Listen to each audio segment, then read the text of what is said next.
Hello there. Good morning, good afternoon, good evening. Hi. I am ready for more peak. I hope to see more of the Sui siblings. Like, as fun as it is seeing Chen's auntie, cousin, whoever she is. More Sui siblings, please. Left off here. Let's see if Zuole gives back that one lock. This event's been fun. So much lore. And I love all the nods to the Garden of Grotesqueries. Small avalanche. Drink all the wine of man dry. Dream a dream without end. And carry the burden of a crushing snow. How terrifying can this be? Hello. Ooh. Pointless obsession, pointless struggle, pointless sacrifice. You've been fearful for centuries. You divided my awakening into hundreds of cycles, each of which is subdivided by 12, then subdivided by 30, and then... You live in constant fear every minute, every second, fearing the time limit, though you do not know when it will come. Have I become so foolish and short-sighted in the span of just a few dreams?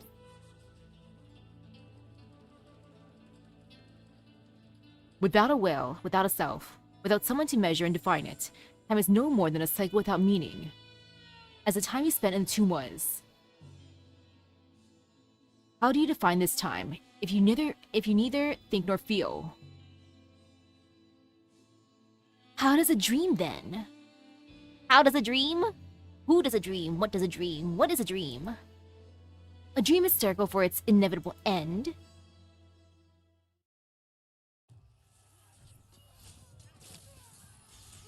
Year 759. Ooh, more Sui sibling stuff. Or Shanhaizong. The mounts seized in the heavens shall be our masters. Heresy! Drop your weapon and live. Drop my weapon? We will teach the House of Yan just that Ju has awakened, and the reign is no more than a fleeting dream compared to the infinity of heaven and earth. The mounts, seas, and all in between shall be. Bonk. Yeah, I prefer the fragment streams. Tipsy Commissioner, come drink. Sir, I'm just a humble soldier. Don't sell yourself short. After centuries, we finally eliminated the last remnant from the hunt. The lands of Yan are safe now. A toast to all of you. Thank you, sir.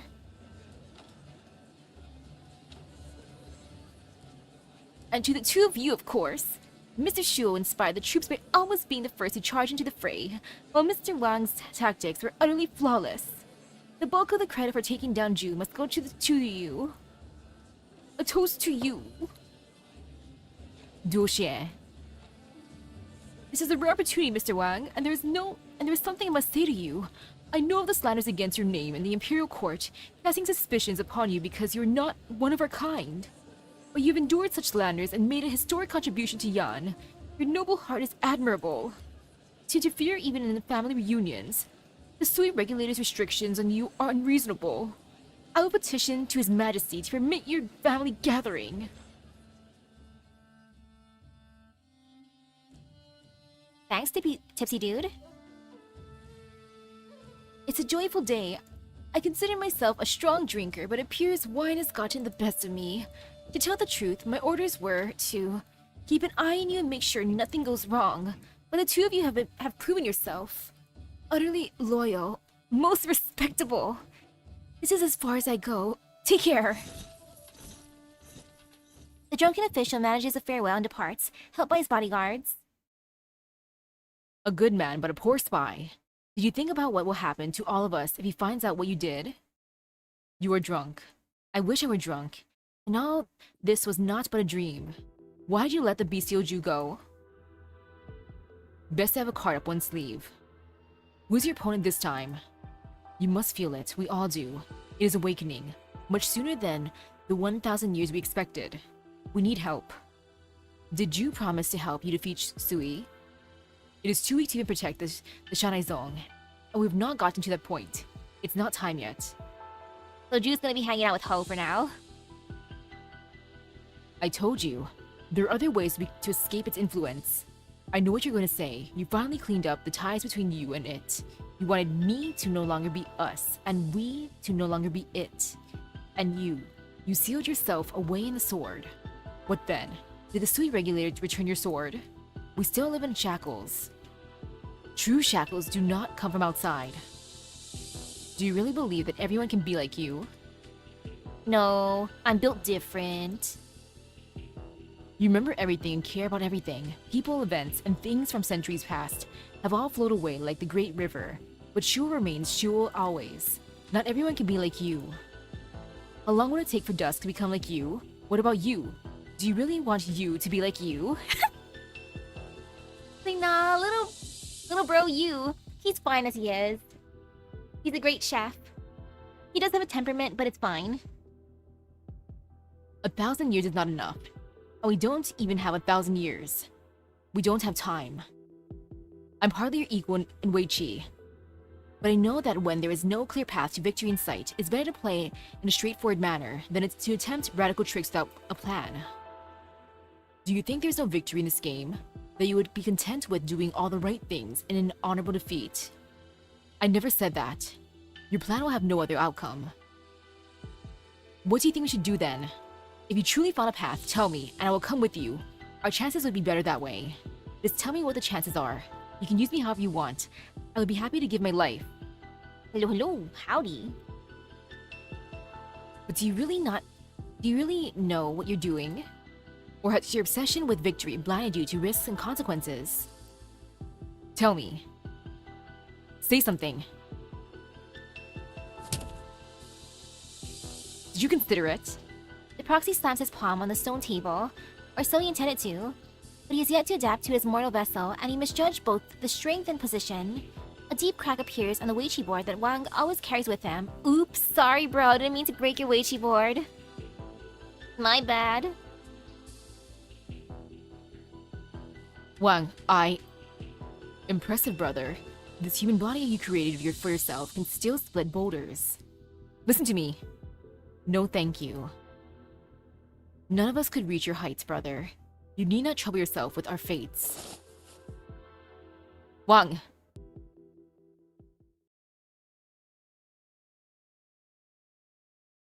Fix his board and give it back to him.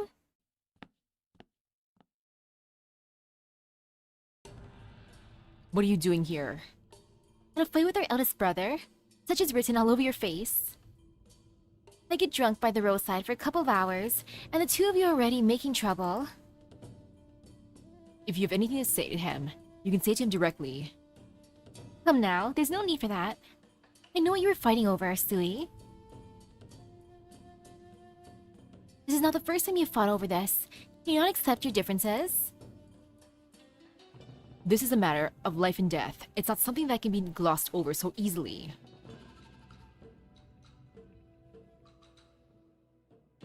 Ooh, there's still hope! The month's not over yet, no worries surrounded. And hello. You can see both sides, but you be on Wang's side. Shuba's heart is essentially in action and handle it when the time comes. Right now, Shuba's just living his best life. Would you keep fighting, even when the end comes? Run not from the words that need to be said. The longer you delay this, the greater the problem grows. Not today. Wang, now come back. Weiqi failure! You not at your age, playing the brat in front of your younger sister? And now he came back, he's like, fine. I'm not a brat. How freaking dare you, drunkard? Ling leads the way while Wang slowly follows behind. They see the eldest proxy still sitting by the pavilion. Dage, our biggest brother. Little Ling. I've told you, calling me Little Ling makes me feel like a child. Sorry, old habits die hard. So it would seem. Smashing things in your rage. Are you the child here? I'll fetch some good wood and make a new one for you. Or would you prefer to keep this one? I can ask Nian or Yi to fix it when they're here. No need. Oh? I recall the days when I had freshly awoken, watching you two fight amongst yourselves, time after time. I remember the candle holder asking me anxiously, how bad will it get when all of your younger siblings are born? Please, give me an estimation so that I can report to the court and get a disaster response plan set up. How long did it take between all siblings being born? I feel for that. I feel for the official. It's like, oh no, these two are already trouble. What happens when the rest are born? Ahem. An idea, Dage. Let me speak to Wang alone. I will serve as your messenger this time in order that you need not break anything else. Very well. About the Weichi board. Just leave it, brother. I'll repair it myself. No need to trouble yourself. Alright. You're still angry. I'm not. You only address him as brother when you are angry. What were you arguing about? Tell me. Imagine being Ling, being born in the third fragment. Ah, yes. The first thing you see after you wake up is the two arguing. No wonder why she needed a stiff drink. She's like, my brothers are stressful. It is just as I thought. His way is the proper way, but it is slow. If they were to suddenly awaken one day, it'll be all too late. As for you, if you want to argue with them, should you not at least come up with a plan of your own? He gave up his sword to prove our innocence, the sword that means so very much to him. Do you feel no gratitude? Are you perhaps seriously furious that he smashed your board? No. I'm just frustrated by his lack of urgency. We all seek a way. Duska's even fewer ideas. Did she anger you too? No. Its awakening is accelerating. We're all anxious, and it is understandable that we might provoke the occasional quarrel with inadvertent words. But it'll take centuries for it to awaken. Maintaining a cordial relationship with Jan is the more pressing matter. Or are you saying that I, too, lack urgency? No, that's not what I mean. You said we are looking for a way. What are you looking for? Your ears have merit. And it and I, we're all nothing but a dream. This is just a seed of an idea, and I know not how far I can go. But I hope to leave behind a dream. A dream that it cannot disturb, even when it is fully awakened.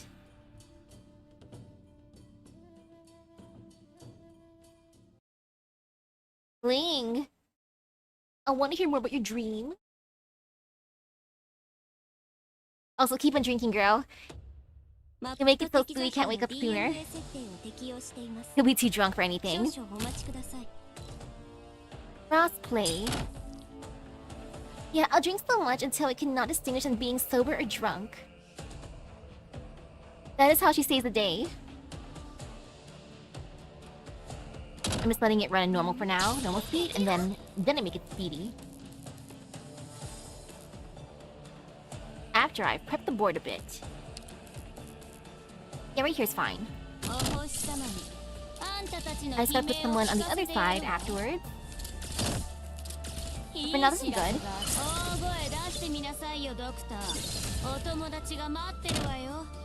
Yeah, right here seems decent. Wow, yeah, look who's there at the bottom of the stage. Is he friend or is he foe? I guess I'll find out soon. Okay, I'm not automatically targeting him, so he might be friend-shaped. Yeah, he's friend-shaped.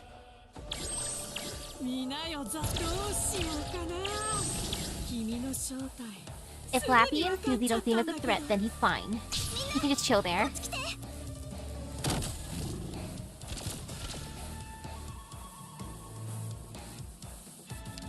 Yeah, you know, right over here is fine.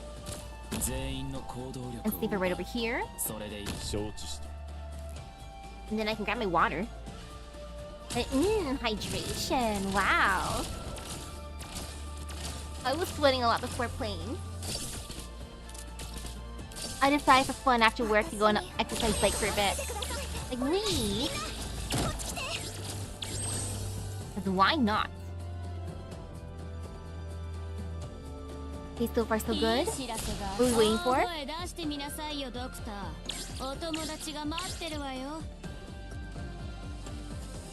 Actually, I should bring out a healer. You know, healers are good. You always make me feel nice.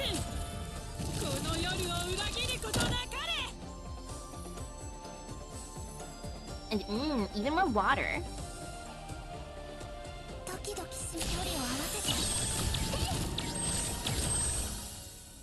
Okay, just 2 more. And almost done. Ta-da! I hope I can get a good stage to farm tonight.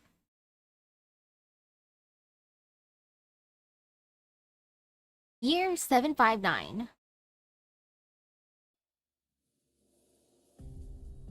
The right leg, almost fully polished. I can't believe the first thing I'm doing after reforming my vessel is to die for someone else's sake. It's time to go. Oh, it's you. No, you're it, but you're not it. You're... Interesting. Very interesting indeed. How does it feel to see your old enemies split apart like this, and your old followers turned into an unruly rabble? What enemy? I simply had a dream that caused some delay. I managed to evade the great hunt before I woke. It's not such a bad thing to die here after awakening. But you should not kill me here quietly. You should let me die before the Jannie's army, otherwise, maniacs will keep coming, trying to die in my name. Maniacs, he says. So, oh man, my followers. They're becoming too crazy. Oof. Ooh. K7 has coagulating gels. Nice. It'll be the last thing I want.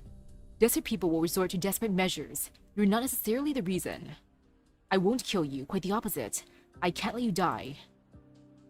You want to help me instead of killing me? Interesting. How do you intend to deal with the self-proclaimed Shanaizong? Though it is no more than a fragment, they've indeed inherited the old carpenter's arts. They're not entirely unassociated with me. They'll live if you leave. What do you mean? The Jannie's army wants you, not them. It's trivial for you to leave. I'll help you if you encounter any obstacles. As for the Shanaizong, they'll last 2 more days, give or take. Yeah, 2 more days, huh? Ultimately, they will all die, taking a third of the Jannie's army with them. If you die for them here, they'll become even more fervent and fight to the bitter end. If you leave, they will flee and Yan's mission will be done, so they can recall their armies. This is the only way for you to stop the war. You are it. No, not quite. You're 10 times it in scheming and intrigue. I would be indebted to you. What do you wish from me in return? A piece in reserve that could perhaps come in useful. No great loss if it never comes into play. Now that makes me feel a little slighted. I'll repay this debt, I promise. How do you intend to help me when you don't know what I'm trying to do?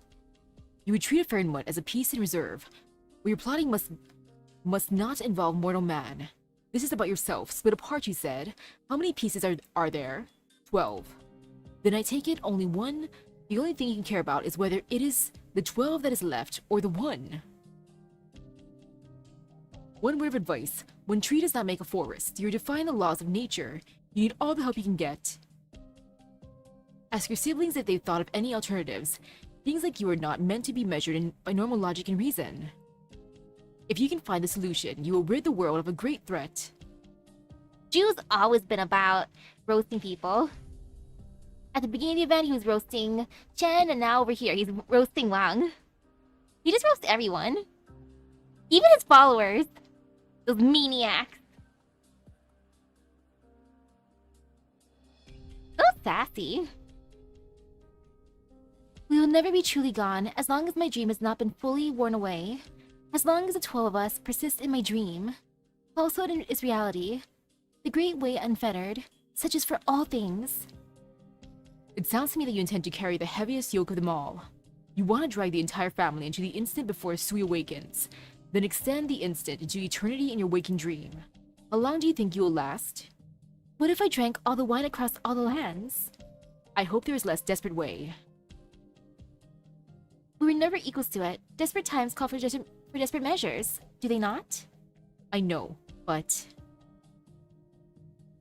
I did not save Ju on a whim. Wow, in the garden, Ju was doing most of the one-shots while Ho was just standing there menacingly and summoning all random shit. What a great combo. Why do you bring this up again? Of course you have your reasons for doing things, But too often you cast your eyes too far and forget the things that are near. Wait, what do you mean? I was asked to do so. By whom? Oh, The old man's alive? he's avoided the Eye of Yan, as he does not have followers like the Shanaizong. He told me about Ju after I took him beyond the Yanni's reach. Have you told your eldest brother? Not yet. He can be pretty astute when you need to be. I asked Ho about ideas for a way out after I helped him leave Yan. His words have given me thought. Perhaps I am not in its dream. Perhaps it is my dream, in my dream. Interesting, that old man. I would love to drink with him if I got a chance. The unusual activity of Sui may indicate that something is disturbing it in its dream and accelerating its awakening. It's merely addressing the symptoms, but if it can enter its dream and see what the culprit is. Risky. Are you not concerned it may awaken? Does it really make a difference whether it awakes in 70 years or 7 days? What if I offered not my help? I'll find a way.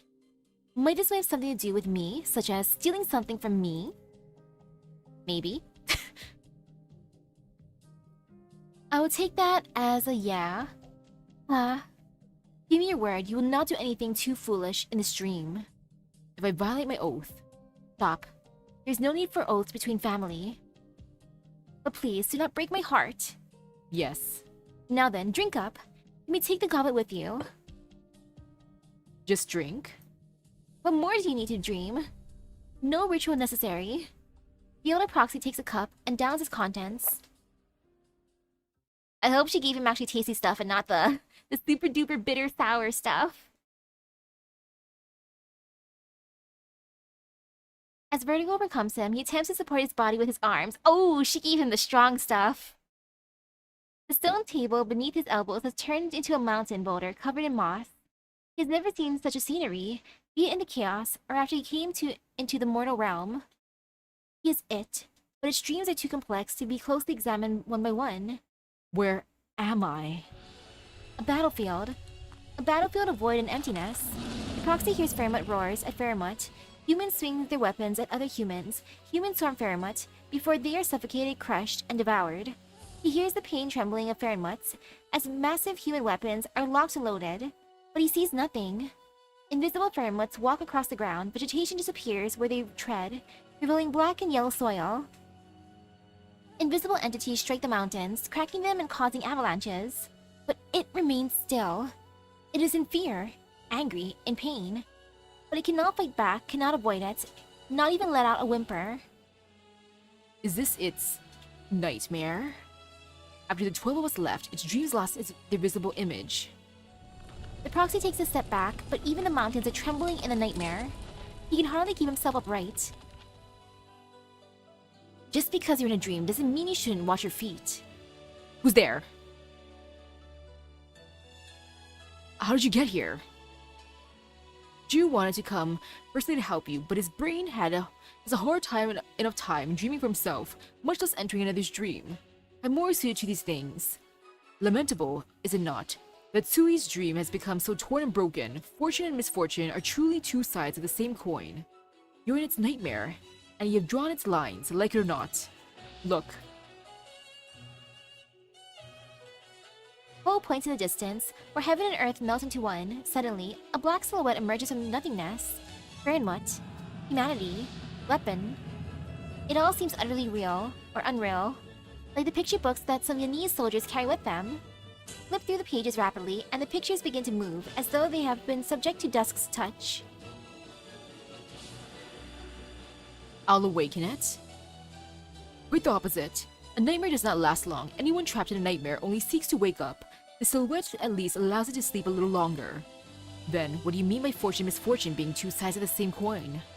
Same coin?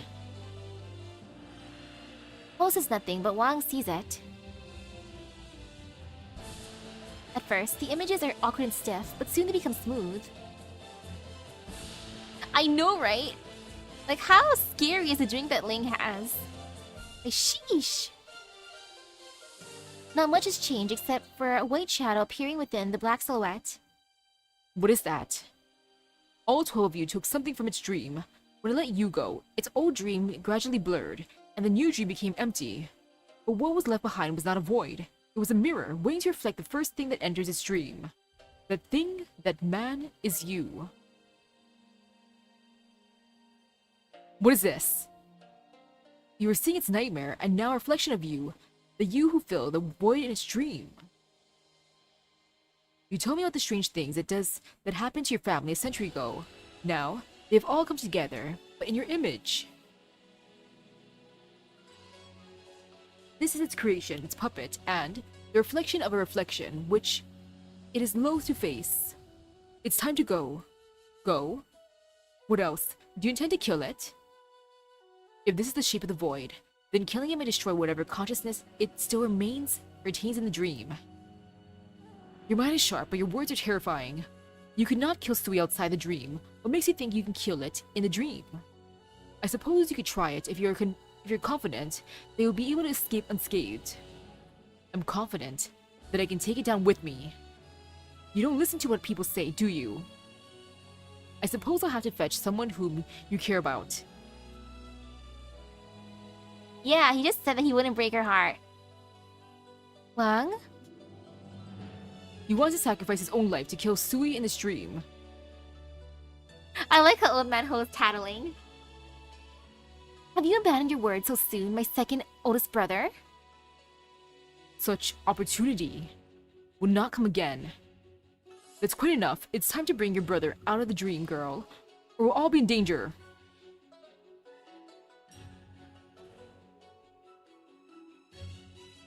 Brother Wang, she's not gonna give you any more drinks from now on. In this dream, this time, I glimpsed a dream of your slumber and my own reflection. You saw the reflection, and the price was to create an inexplicable foe for yourself in the centuries to come. Having to face this again, you must be filled with regret. What a terrible error. If I knew this reflection of yours could leave the dream and into reality, I would not have left so easily. Were you hiding? No matter, I will find you. Yes, it is time to go. Clearly unwilling to stay any longer, Bo waves his stick, and the three figures disappear. But neither he nor Ling realizes that they have simply taken one of the many Weiqi stones. The stone will shatter even when they depart the dream, and Ho and Ling will not find the same hell when they attempt to return to the dream. Don't try to find me again. It's not worth it. A black aura suddenly surrounds the proxy. The next instant, he has leapt from the cliff into the formation of thingless things. At the horizon, the beast-shaped silhouette seems to have been hit by something, letting out a wail that shakes the earth. The gray-white tide of humans outlined by black lines quickly swallows the fair and mud silhouette and rushes towards the proxy. In the distance, it looked like a thin line. Up close, the raging tide obscures the heavens. Black armor, plain robes, iron swords, pale bows. Jannie's equipment from 1,000 years ago in black and white, like an uncolored draft surrounding the proxy. The first soldier charges at the proxy. A spear carrying the afterimage of arts rushes towards the proxy's throat. The proxy cleaves it in two. Bring it on! He shouts. The army in Sui's dream pauses for an instant. Then they rush towards him like a river that his words had frozen for an instant.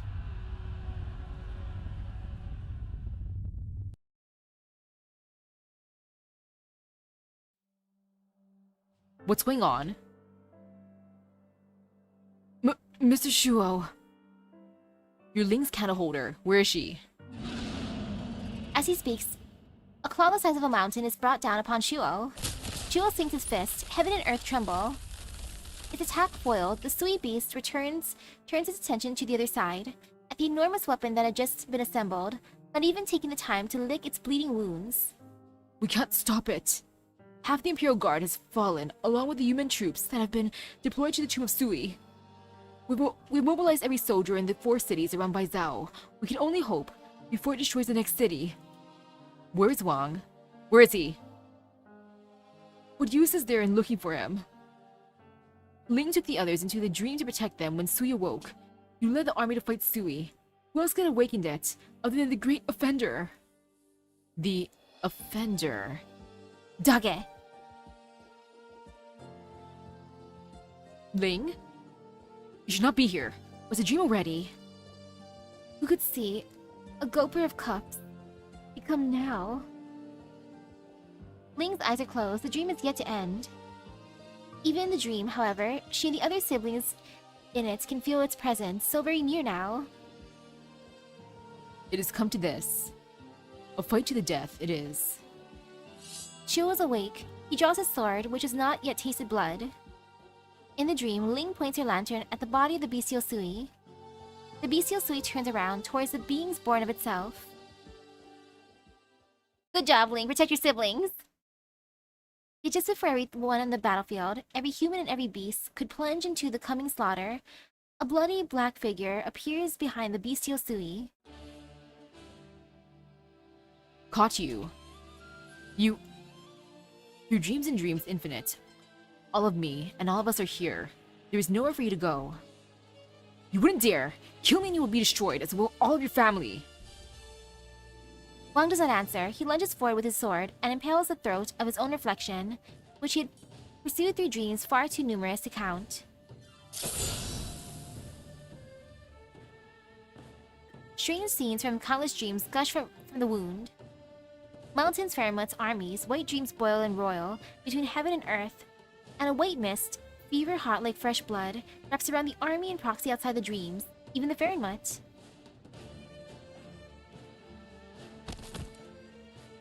Only when the white figure falls to the ground do the others see that the two bodies lie on the ground, all life gone from them. One was Wang, the other was exactly like Wang, but not even death could wipe the malice from his face. No one knew who he was. Ling? As the two bodies fall, Ling and her siblings in the dream vanish into nothingness. Ling! The bestial Sui wails with the last proxy.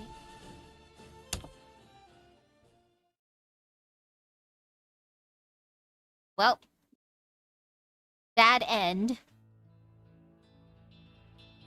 You're still trying to daunt me with illusions. It will not succeed. Who could see a gulper of cups become now a sorrowful drunk? Ling would never say that, not even with the end upon us. How many of your stones sacrificed this time? Go on, count. You may think that I don't have many stones left, but how much is left of your memories? Not much. Perhaps you've forgotten something. Do you really think a few fragments, split from a mere 1/12, could possibly stand against me, the whole that was born alongside this entire land? Remember, your last failure was the same as this. Whatever, old man. 爆発や歓声の伴わない戦闘 Can you に pop a Sui? なかなか慣れないな。帰ろう。仕事の後の一杯は遠慮 Twin して。 Swallow Pincer. The player behind the curtain has picked up the stones that enter the game. Is it a friend fighting against Sui together, or a foe with ulterior motives? Please be friend-shaped. We need the power of friendship, please. Year 962. This is as far as we can go, Your Imperial Majesty. You're the only one in all of Yan who may enter the room beyond this door. It is but a door. There's no need to be so fearful. It conceals Yan's greatest secret and its greatest asset, Your Imperial Majesty. Is that so? The 17-year-old True Lung walks down the last few steps. He looks back at the three Grand Ministers behind him, who are still bowing deeply. He frowns and pushes the door open. He's never heard about what lies beyond the door, the legends and stories of this ancient nation that have been passed down through the centuries. The earth's blessings have granted this stone to its people. The heaven's blessings shall bring an end to Sui. Some say that the prosperity of Yan comes from it. Others say the True Lung's authority is merely borrowed from it. But no one has seen it with their own eyes in nearly a century. The ascending True Lung is filled with excitement, his fingertips trembling. Everything in the land of Yan shall obey him for the prosperity of Yan. So will one small crystal. He pushes the door open.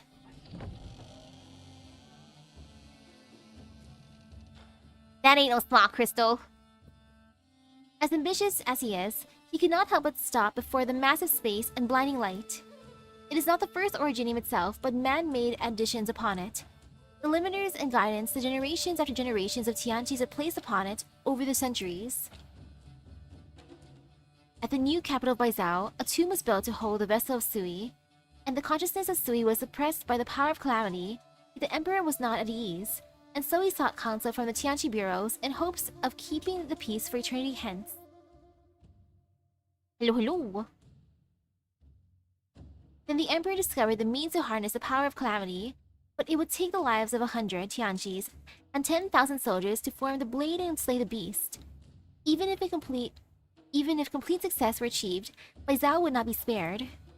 And the emperor said, "It is shameful to bring harm to the people for one's own purposes. I shall give up myself, and my descendants shall do the same, and not demand the sacrifice of the people." The true lung passed the next year, and by it, the enchantment was complete. The crown prince grieved and named it Bufan.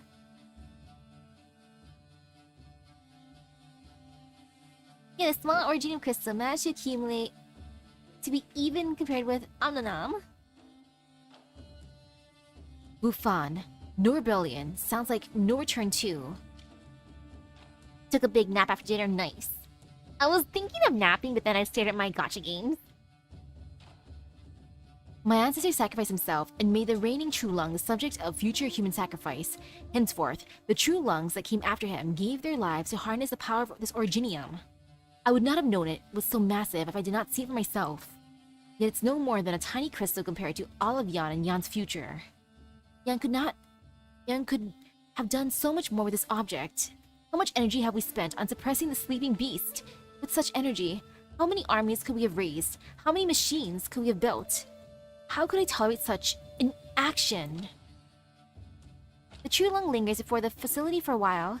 He's gotten used to the scorching lights and even starts to feel boring. A smile comes to his face as he remembers the reverence of his 3 grand ministers' faces. How will he deride their timidity when he leaves the room without being rude? He recalls the rule that kept the ministers out for him to face the structure alone. The rule that inextricably links it to his life. He could not help but laugh. The true lung's authority over all under heaven tied to a tiny crystal like this?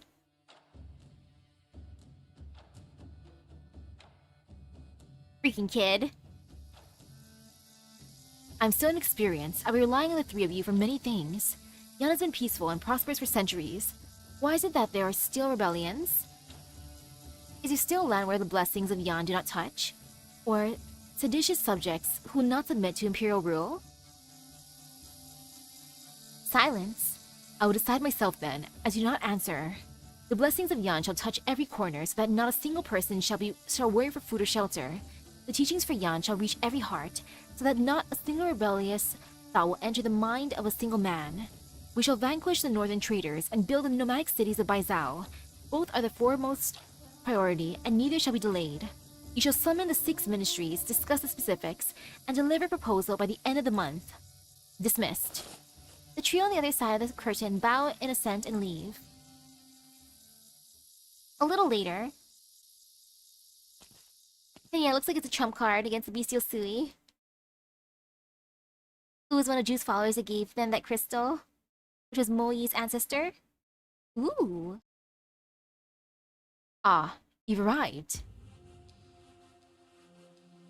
It is an honor, Your Imperial Majesty. I've long heard of the 12 extraordinary talents of Yan, credited with no small number of achievements for the Empire. I've been curious for some time. I therefore pursue the Sui Regulators' archives and found something rather interesting. Be it reports of triumph or suspicious activities, no name has been mentioned more often than yours. What I see your visage is not as terrifying as the rumors claim. Why has Your Imperial Majesty summoned me? They call you the most cunning strategist. The most cunning strategist in all of Yan. How do you propose to resolve the 2 great obstacles we face? The Northern Rebellion is hardly a major threat. The rebels may be influential in their local area, but they are powerless to expand. Nevertheless, it will be inadvisable to allow them to consolidate their position. 50,000 soldiers and 6 months' worth of rations will be sufficient to defeat them. Your estimate is much more optimistic than the Ministry of War, but I have more reason to trust your judgment than this. What about the other matter? As for the modification of Baizhou into a nomadic city, I understand the Ministry of Works has validated the engineering principles. The only issues are funding, supplies, and the tomb of Sui beneath Baizao. Yes, you understand the problem. It is for this that I have summoned you. How do you intend to eliminate Sui? If you're familiar with the scrolls of the Sui Regulator, you understand that we were the same and one as Sui, and our fates intermingled. Do you mean to ask how to kill us? It is only Sui that Yan is concerned about, and no other being. You understand, of course, the price that Yan paid for the hunt that occurred centuries ago. The price that must be paid if Yan is to force the issue is 7/10 of its armies, 1/10 of its population, and 50 years of unceasing unrest. If that is the case, Yan will be in no position to ensure the safety of the 12 of you. The proxy looks up and meets the gaze of the man behind the curtain. I'm determined to cleanse Yan of this thousand-year bane. I'm not afraid to pay the price, any price. The Sui will be destroyed. The tremendous energy that was used to suppress that beast shall be reutilized to build 100 cities and 10,000 battleships, and usher in another 1,000 years of prosperity for Yan. I hope that there be a price for the 12 of you. I hope there be a place for the 12 of you in Yan's future prosperity. On account of your past deeds, it's regrettable. If your decision is to eliminate Sui comes from a practical judgment rather than reckless pursuit of glory, I may have a way. Oh? The 12 of us were one the same as Sui. We're destined to fade whether it awakens or is destroyed, but it's possible that I could replace it. How sure are you? I would need time. The young man behind the curtain points at the courtyard outside. The ginkgo sapling was planted at the spring of this year. The Ministry of Works swore an oath in this hall several days ago that rebuilding of Baizao into a nomadic city will be complete before the tree bears fruit. 20 years. That is the time you have. That is too little time. I'm not here to bargain. Immortality has made you arrogant, perhaps. You've forgotten that mortals do not have many 20 years. Yan cannot wait, and neither can I. Says the 17-year-old ruler.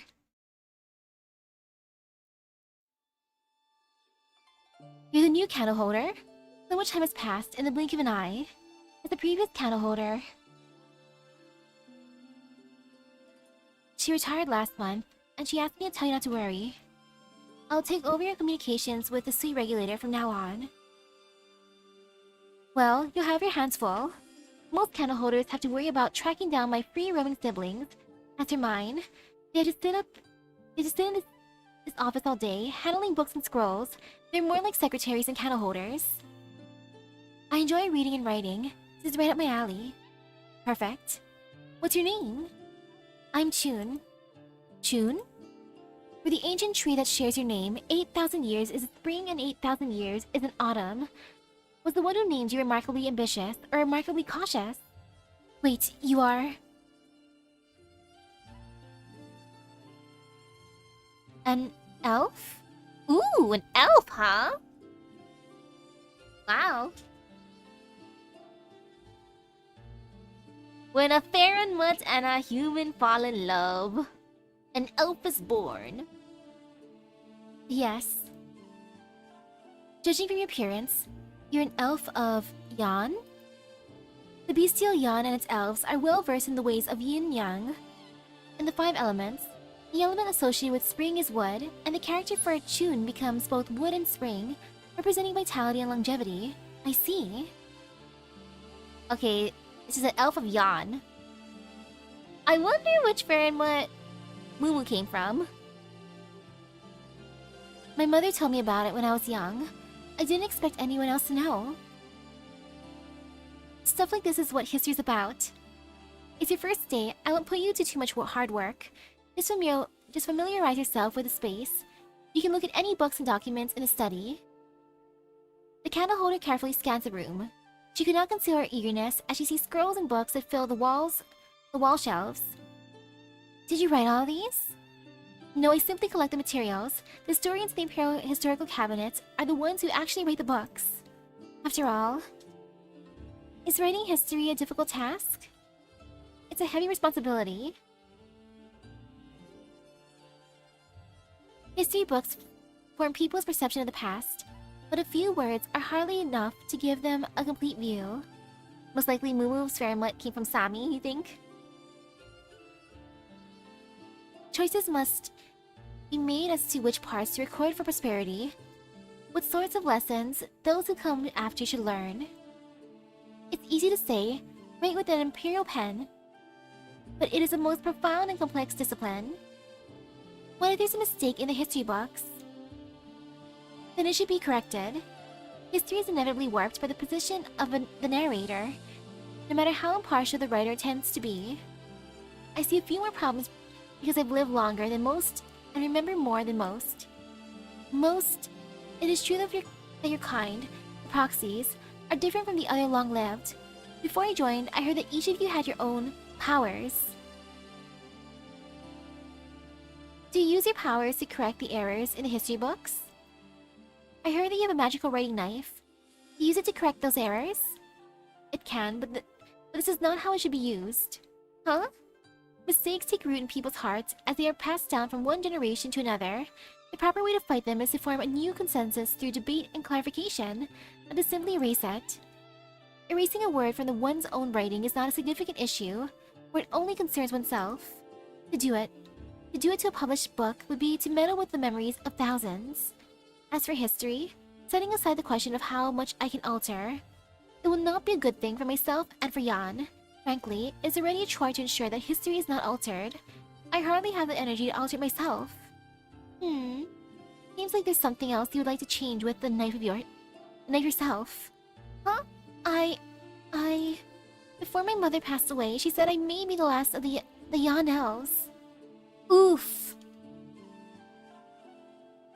She wanted me to find a home. I wanted for many years. I tried many ways to blend in, but I always failed. Jan does not want to accept you because the Jan elves were depicted in the Great Hunt as fickle and disloyal. Rude! But I know it's not true. The bestial Jan stood against Jan simply to survive. That cannot be denied. The elves, though, had only wanted to mediate the conflict, yet they became the enemy of both sides. Ultimately, most were killed in battle, and their deeds lost to time. They want to alter this history?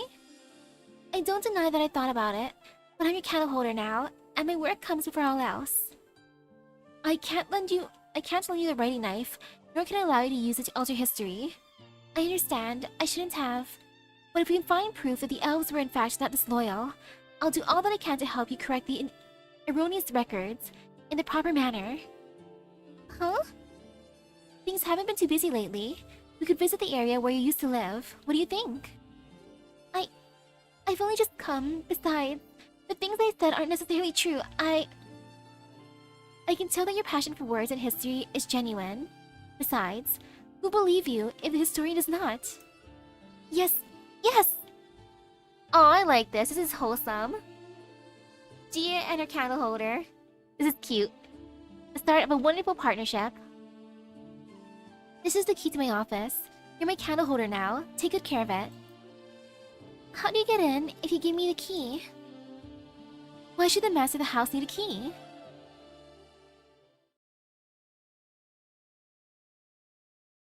Year 965. The court building has only just been completed. Why? Don't worry, it will not be torn down. Our two Mutianshis will transport the Judicial Review Office to the nomadic plate undamaged. But wouldn't it have been so much cheaper to build it directly on the nomadic plate? Greedy shopkeeper, I hear the Imperial Court is putting everything behind this nomadic city. I'm sure our cooperation will be very important. Get to the point. What do you want? My rosewood chair, ebony table, kobu plates, and Danyan lamps. None of them were inexpensive. Here are the receipts from when I ordered my things. If there's any damage... Fine, you'll be reimbursed accordingly. Yes, the prisoners have been transferred. The previous instructions were from the Judicial Review Office, while the new ones are from the Ministry of Justice. I understand. But am I supposed to conjure the prisoners out of thin air? You don't care? The Burden Beast carriages are arriving in minutes? Eh?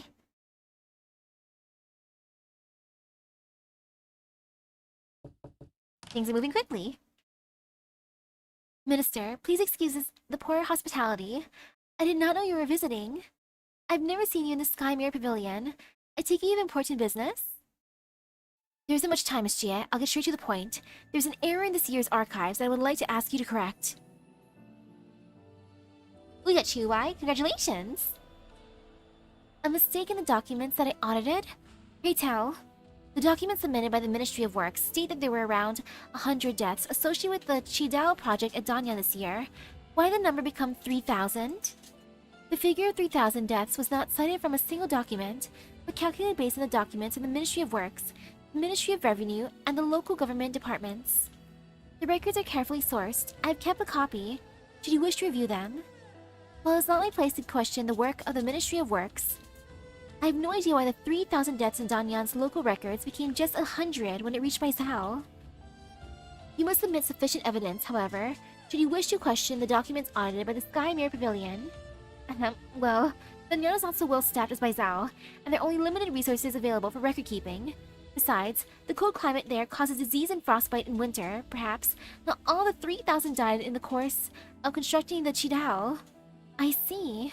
You wish me to alter the documents and make the Ministry of Works look better before the cabinet.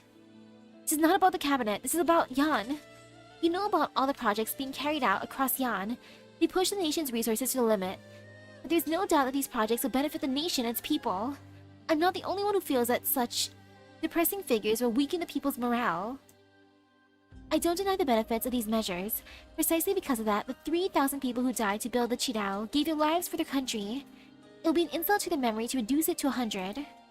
Unless he can prove that there has been an error, any text that I've reviewed must not be altered. Anyone else who has a complaint can bring it to me directly.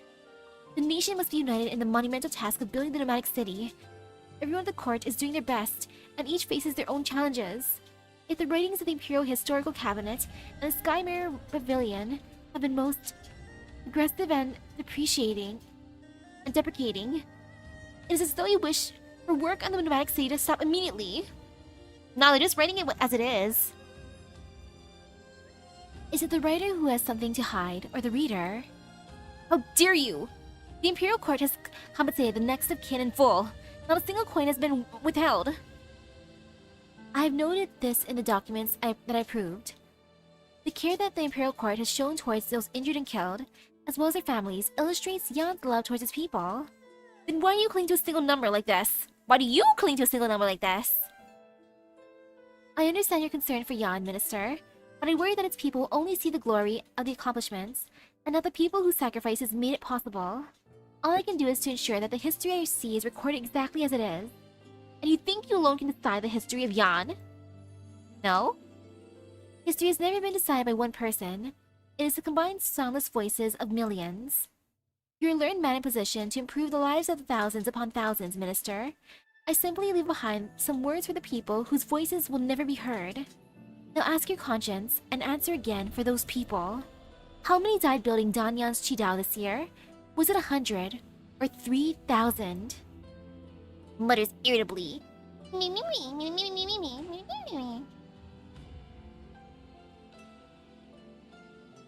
seems to be different kinds of elves. Juna's Mumu is a water elf. Chun is the same kind, but might not be the same type. They're both born through the combination of cells between the predecessors and Fairenmut. There's all kinds of Fairenmuts. Hello, hello. I wonder what an elf born of Sui would be like. Would it have a wild personality like our siblings? The Minister of Works has stormed off in a huff. Is it because of Danyan?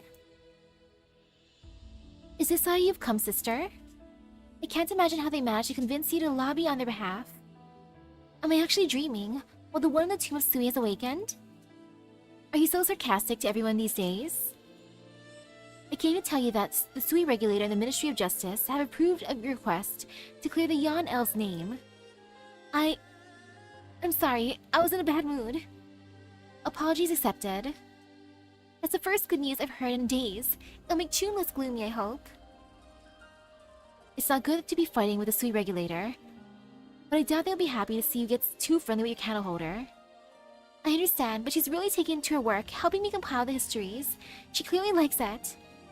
I have a feeling she didn't become a candle holder because she wanted to, because she was alone and didn't have a choice but to take the hand that was offered. Well, a wrong has been righted. That's always a good thing.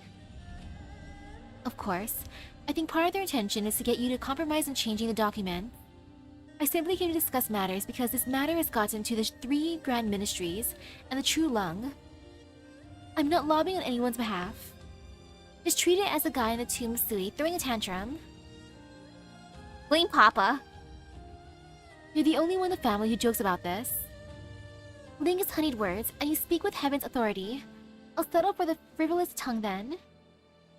It is true that the officials of the court are facing a dilemma in this matter. The figure of the 3,000 will cast a shadow upon the Nomadic City project, and the implications it may have for Yan are known. Do you tolerate the falsification of records while you're still administering justice? Falsifying records is a crime, of course. However, if the perpetrator did not do it out of selfish interest, I will consider extenuating circumstances when determining the punishment. I'm surprised to hear that. We each have our own specializations. I don't work in history, and you don't work in law.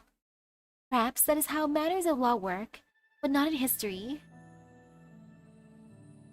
Oh, the moon was the only one left with her reaction with Originium. She might carry the same long life. We wonder if is vulnerable when it comes to contact with Originium. Moon was the only one example we had at the time. Maybe. I want to study history and language because I want to learn what the human mind is truly like. The answer to my question may lie in the intention behind words and the truth behind history. Not for Yan, not for the land, not even for our family. Only for my own questions. Jie! June, what are you doing here? I wasn't ready to tell you. Tell me what? Never mind. What's the hurry? I went to the study to get the drafts you asked, but I discovered signs of an intrusion. The writing knife on the desk is gone. Big brother?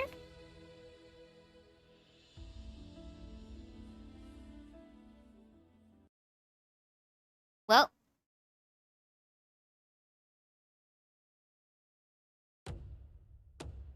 Ah well. Chun, you've been staring at the writing knife for quite some time. Sorry, Jie, this writing knife. A tool for erasing words, not at all difficult to use.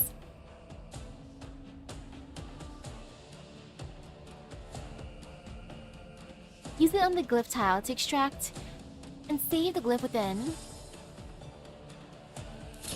Oh gosh, an elf born out of Isharmala.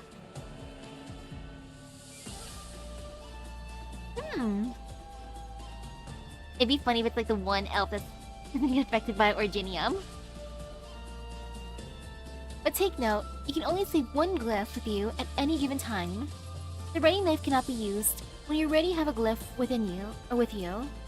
You can always place a glyph you have into any blank glyph tile.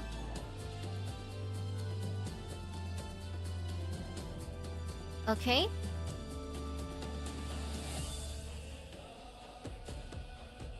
Am I not dragging it properly?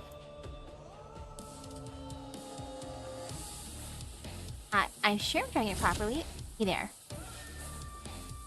This way you can adjust the glyph's positions. Use it as needed within reason. I will use it within reason, of course. Okay, standing here should be fine. I doubt many enemies will actually come this way. You're gonna fall into the hole. Oh no.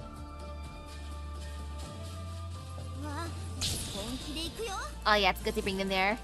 Do not fall in the hole, please. Actually, wait, over here seems better. No fear. Okay, and then over here, this side seems fine. Oh man, I gotta get those guys up. I hate how they're just falling, it bothers me.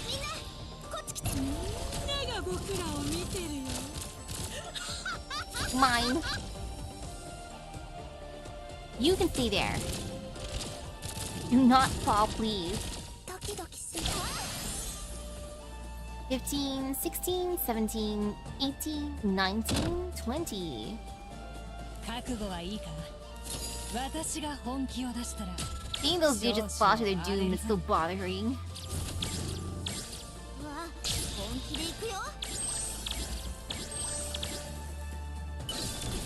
Okay, fine so far. You know what, we'll just stand here, why not? Close enough to home base. And I'm just gonna throw in a healer. Because healing is good.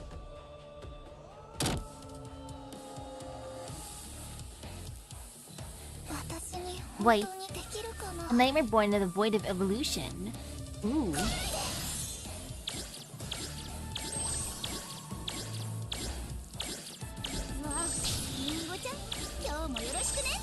It's so funny how cocky Sui is.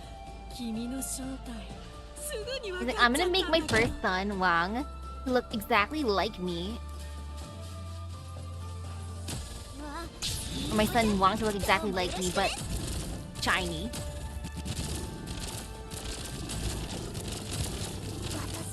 Just a few more.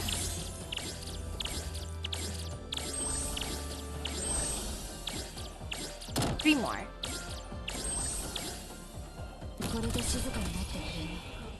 Ta-da! Nice. Year 965. I see. Do not tell anyone else. Be extremely careful. I need you to do something for me.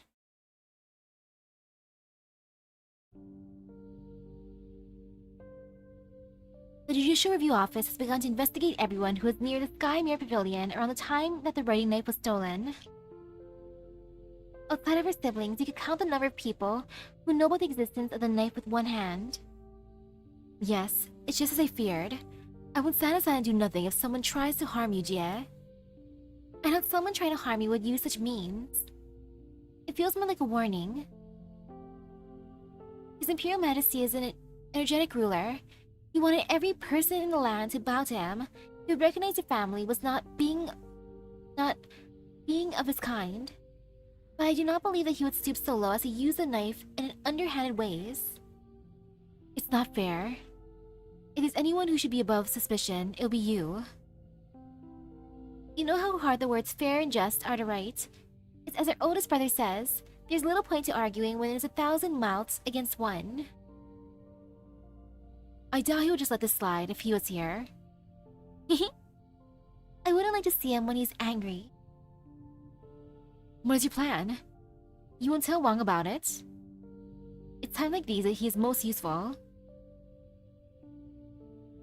Jia shakes her head. This is what I was about to ask you. Please keep this a secret from Wang.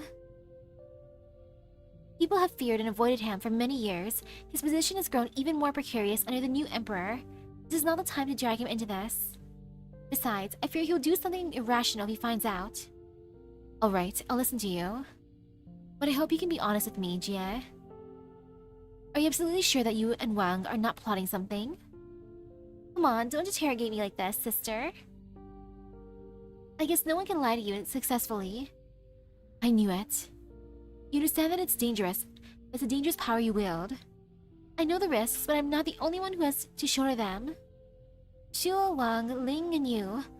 You've done so much for us, the younger ones. I have to do my part. Besides, I don't want these names that I put so much thought into to fade away in history. June continues to frown.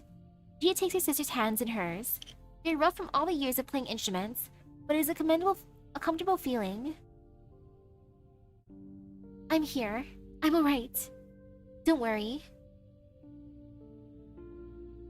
Yeah, don't worry. You know, I had a dream. A dream about our future. It's a different future from the fields of white that Shu spoke of. I saw all of you truly live as yourselves. The vision was so real. It didn't seem like a dream. I even have a feeling that it's more than just a dream. Soon enough. It's good to see you, Miss Nian. Hey, Roundhead, you the one supervising the work? I know, right?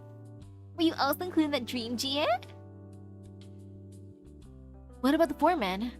Was he slacking off? You misunderstand. My master has been very busy with the city design ever since he received news of Baizao's modification.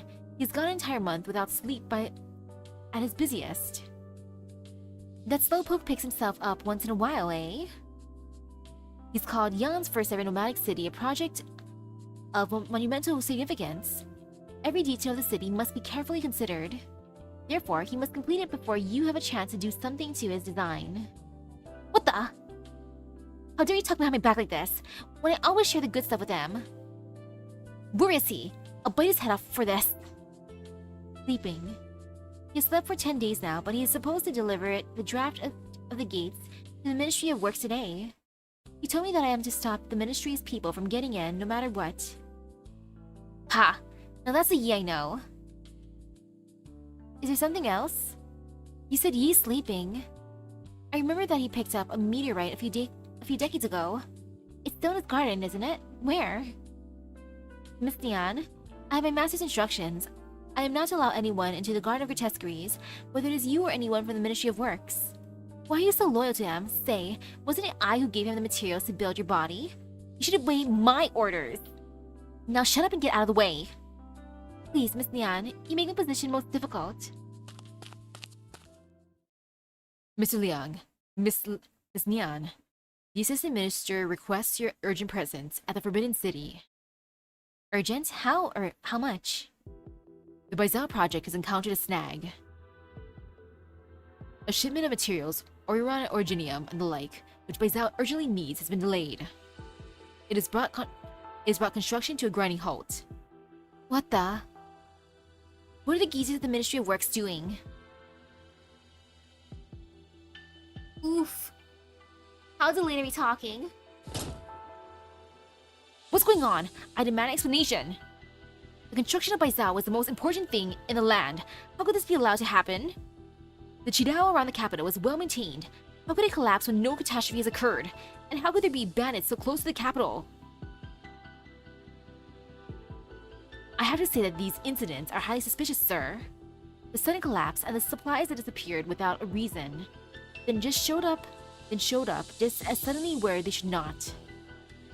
If there's indeed someone behind all this, then the objective must be to sow confusion. Rumors have been spreading in the city. Many workers believe that Baizao picked a time of ill fortune to begin construction. Someone is sowing confusion? Who? Sir, the Minister of Rights requests a meeting. What is Rights doing here at a time like this? Did they come to laugh at us? Reporting, sir. The Minister of Rights said that although the Ministry of Works has been quite busy of late, this trouble involves more than just the Ministry of Works.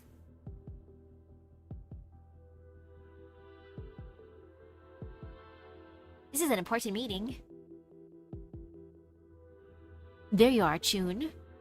Do you know why I have summoned you? I suppose it's because of the writing knife. Yes. How do you propose to solve this dilemma? Perhaps if you could put in a few good words for her and return it to its owner. Ah. Go on. If the numbers are the problem, it's as simple as a matter as going over her head to go after them. It should not be necessary. How interesting. Her previous candle holder retired after being accused of growing too close to her proxy. She's a knack for winning people over, doesn't she? I mean, all proxies have their own eccentricities, but they've never plotted against Yan. Indeed, we can tolerate the eccentricities of others, as long as they do not seek to harm Yan. But she... You must understand what you are dealing with, and what her powers mean to Yan. The supervisor tosses the unsubmitted document towards Chun, and hands her a writing brush dipped in ink. Try.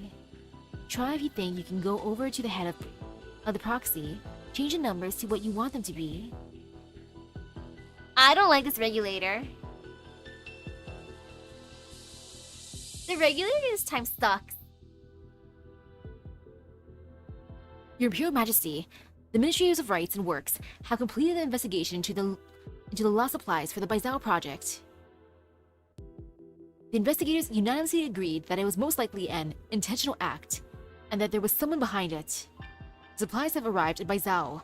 The Ministry of Works will do its best to make up for its lost progress. What are you hiding?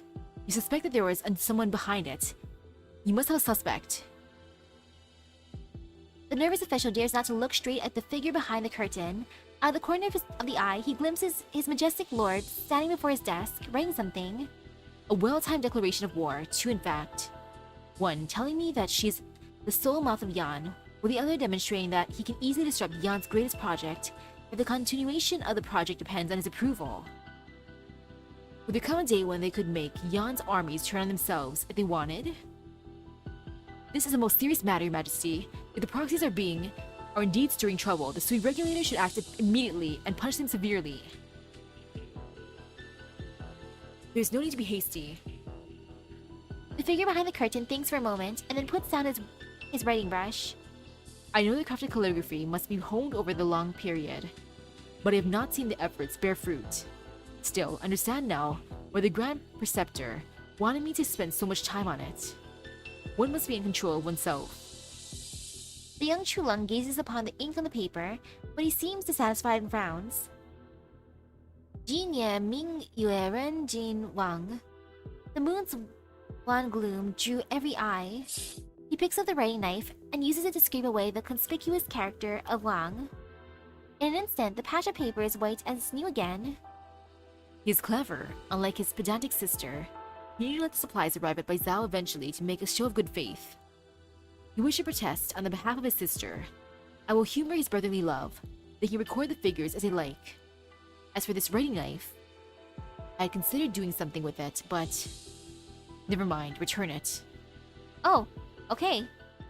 Return it, huh? That's nice. You better return it.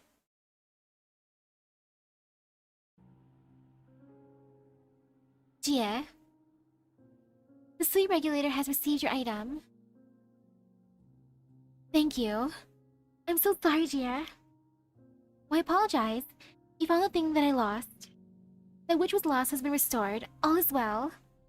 I was negligent in my duty. There's something I've always wanted to ask you, Jie. You said that you didn't want to use the writing knife to alter history, not even to change clerical errors. Why have you kept the knife around? Did you forget that you already asked this question when you were 3 months on the job? You complained when I didn't allow you to use the writing knife to correct errors. Is that so? I don't really remember. Have you forgotten about your original aspiration, now that the erroneous descriptions of Yan elves have been addressed? No, It's true that one should not pursue what lies in the past, but just as you and I have demonstrated, it does not mean that we should ignore the errors of the past, never mind trying to whitewash them. I have kept this knife so that people will remember that wrongs can always be righted. I understand. Nothing could be changed. Tearing the pages out, writing over the words, they all do nothing because the page is instantly restored to its original state. How could this be? How could this be? This is her power. She was not so difficult 100 years ago, when it was proposed that she should leave the Imperial Historical Cabinet and refrain from writing the histories directly. She did not complain, and indeed transferred to the Skymare Pavilion of her own accord to work on reviews. She also reduced the number of courses she taught at the Academy, mostly working in an advisory capacity similar to how June operates. But her photographic memory, enthusiasm for history, and her immortality were too much of a temptation to historians. It became their habit to seek the approval of the one who was never wrong, and she's happy to take on their work, reviewing documents and histories. Today, nothing that passes through her hands can be altered without her approval. As for the writing knife that occupies so much of your mind, it was once an ordinary tool when Jia first picked it up. After spending centuries by Jia's side, it became capable of altering text without having to carve out bamboo. 2 centuries later, the writing knife accidentally erased a page from the veritable records of True Lung. Few, if any, ever pursued those pages, and all who knew the subject were gone. And so, when a careless historian's hand slipped, no one could recall what the page held anymore. Oof! Oh, that is so unfortunate! One reason that no copies are made of the variable records, but it's also true that Gia's powers are growing. If the Sui regulator or Gia herself chooses to erase a word, a sentence, or perhaps a memory from under heaven with it is well within the realm of possibility. The knife represents only a fragment of Gia's power.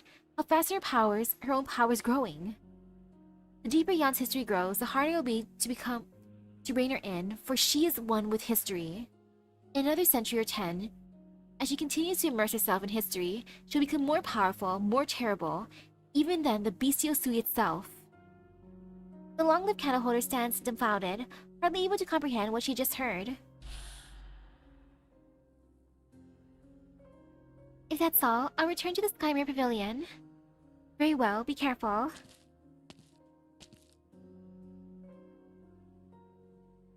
Wang? Are you alright? I'm fine. Wang, did you... Silence. They have grown used to this tacit understanding between them. In the long centuries that they have spent together, Jia clearly sees the emotions in his eyes. Flames of fury, well hidden, but burning nonetheless.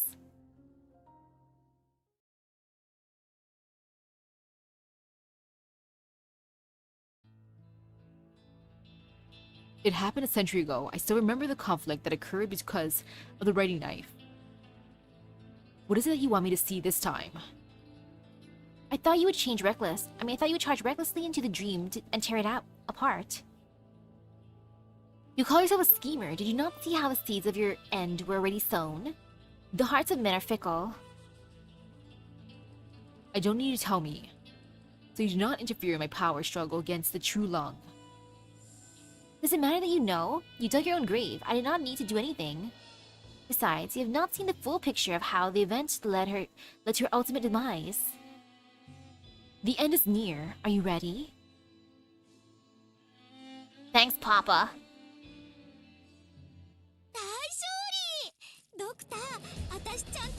I have a lot to say.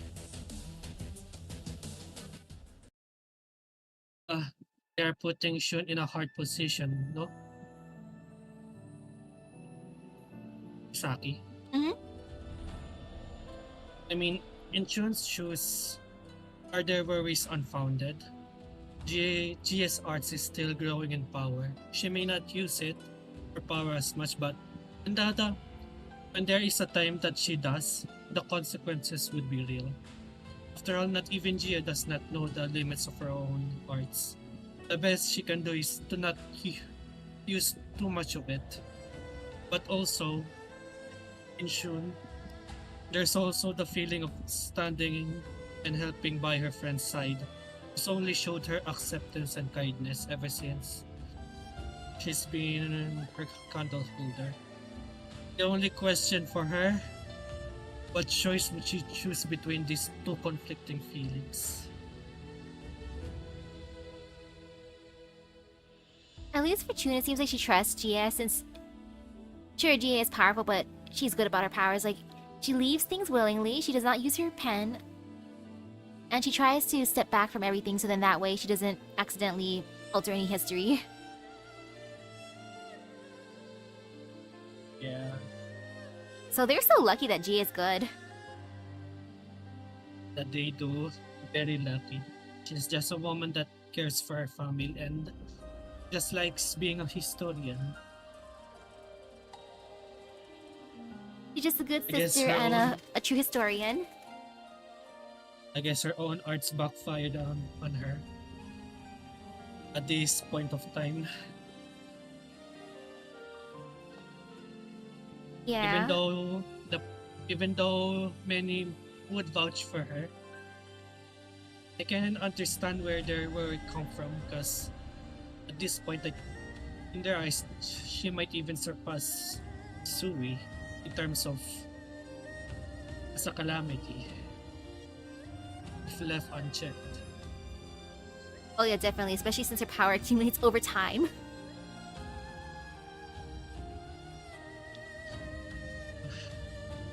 I think that's all. Meta conundrum. Also, I love the way they do these stages. Bottom is past, top is present, and the difference for everything. Like the mirror image, the bottom looks, well, terrifying. It's kinda the similar they did on Tallulah main chapter in the main story. I appreciate the setup, it's good. Enveloped edge. To go up, first go down. To go left, first go right. Everywhere has their own plans, and everyone is held captive within. Okay, not scary. Let's go!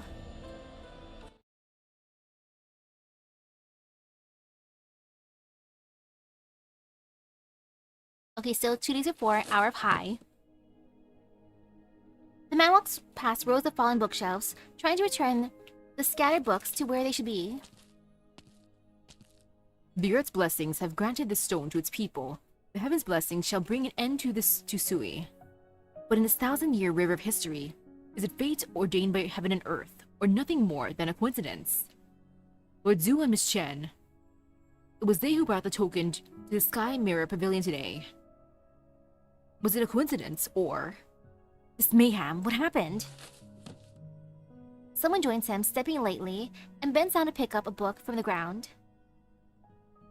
Oh, it's her. Mr. Liang, Miss Ning, why are you still here? did you forget that I'm an official of the Ministry of Rights? Neither of us should leave until all the civilians have been evacuated. You're quite right. Is the evacuation of the civilians complete? Essentially, Baizal will soon separate. It's unsettling, is it not? Perhaps you wanted to ask how I knew you were here, but you did not tell me about your demotion. It rained through the night yesterday. I only fear that you may be cold. She has her ways. She has insider knowledge. The man clears a little spot for the two of them to sit down. It's been a long time since I last visited the Skymere Pavilion. I suppose you used to frequent here? As did all the students of the academy. I had a headache whenever I looked up at the books stacked all the way up to the ceiling. But now, I find here's a place of rare peace, away from the troubles beyond. I heard about Mr. Ning. You have my deepest sympathies. My grandfather did what he felt was right. He would not have kept the secret for so long out of selfish interests. He did it to protect the younger generations too. I cannot reproach him, whether with reason or sentiment. Of course, he must also pay the price for his deeds. I see you have laid it down. I'm glad to see it. Perhaps you misunderstand. I do not mean that I could lay it down easily. I cannot deny that my career benefited greatly from my grandfather's influence. Those on the outside would undoubtedly say that the House of Ning has fallen on hard times. I would not say this to anyone but you, Mr. Liang. You should not say that. I do not feel that any of your honors are undeserved. I trust you. What if you're the only one? My grandfather said that once one has passed the walls of the palace, one must not trust in others easily, and certainly not expect to be trusted easily. I listened, but it seems that I forgot about it when I met you and Shangshu. I simply believe that I found a kindred spirit. You flatter me. Wow, look at these two flirting. You've always been like this. I admire your honesty and your sense of responsibility, but I hate how you make decisions by yourself and keep other people at a distance. But then I realized, you would not be Liang Shun if everything you did was to my liking. I could no more reproach you than I could reproach my grandfather. I once thought that all I needed to do was be fair, honest, diligent, and persevering. But the years have taught me how powerless I am. Your grandfather was right, but even more frightening is the thought that I could not even trust myself to keep my aspirations and ideals. I would not claim that everything I did was honest and upright, but you should not have been involved in the ones that were not. Is it my turn to comfort you with the words, clear conscience? You and I have done all we could, following the paths of justice that we believed in. Perhaps we are ultimately powerless to change anything. Perhaps this entire city will be no more when the sun rises tomorrow. Then, here and now at least, my conscience is clear. Finally, be more honest, Liang.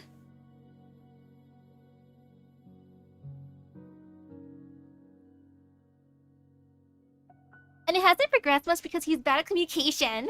Clearly. Like, he didn't even tell her about his emotion. She had to find out on her own. The night is deep. The ancient library has kept some old rules. All is quiet except the passage of time. They hold each other's hands tightly in their own. Wow, hand-holding. The desolate pond lies wrinkled by the wind. Beneath the crumbling eaves, no voices remain. One can still recall those days of green sashes and red plumes in their splendor.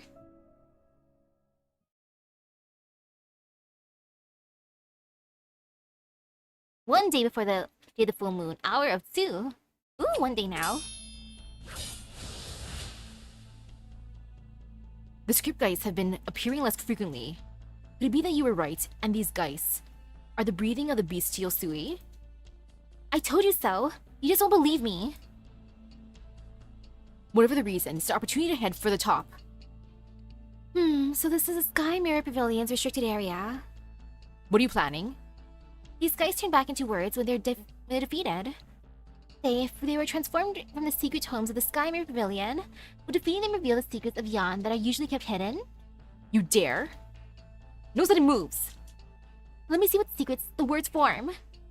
Sung to... Show. What's this? It makes no sense. The top 3 floors of the Sky Mirror Pavilion are off limits. We only enter because we have an important mission. Refrain from doing anything unnecessary. Huh? You still won't admit that you're already in on this? Your deceptive words mean nothing. I know what I'm doing. There's a lot that you don't know. This building began as a public library, one of the first buildings to be completed after Baizhou became a nomadic city, but there was no such thing as a restricted area at the time. Then 120 years ago, the death of the proxy affected tons of history books, causing their texts to become unreadable. The Sui regulator wanted to dig deep, but the number of books was enormous, so the Sky Mirror Pavilion set aside space up top for the Sui regulator's research. Decades passed, when the discussion of the turmoil had almost settled, the place became a warehouse for dusty old books, some restricted zones. Why would it be sealed off from the public view if it held any actual knowledge? You do know a lot. Just a little bit more than you. Just a little bit. So humble. The things you speak should not be secret to the Sui regulator, but I have not heard them before. My studies have been inadequate. This is what I hate about you. Always stiff, always by the book. Was the white-haired pair we met in Mangshan Town a friend of yours? You mean Yun Qingping? Yeah, that's a name I think. He couldn't find his way out of a wet paper bag, and it looked like a stiff wind could blow him over, but he was a quick thinker. Talking to him was kind of interesting. Why don't you learn a thing or two from him? I know Yun's smart. I don't need you to lecture me. Now you start to drop the official tone and sound like a human being. Why are you doing this Shanghai Zong, Mo Yi? What answer do you want to hear? You want me to tell you that I had a difficult childhood, drifted into the Shanghai Zong, and I'm looking for a chance to repent and mend my ways? Doesn't that sound a little cliche? I wasn't. Say whatever you want. Of course, the Shanghai Zong who murder and pillage are villains. They deserve to die. But I hate hypocrites even more. Those people who look like they'll die if they stop flaunting their high and mighty morals for a single moment. They think they're better than everyone else the moment they come out of their mama's tummy. Fraud. What I really want to know is, why are you so sure that this thing from the Garden of Grotesqueries will stop the war between Yan and Sui? You've been with the Sui regulator for a while. Have you never wondered about their most closely guarded secret? Why did the proxy die? Looks like it's not that you're not curious, it's that curiosity has yielded no answers. That's the problem, isn't it? Why would this have to become a secret if the Sui regulator was really so just and upright?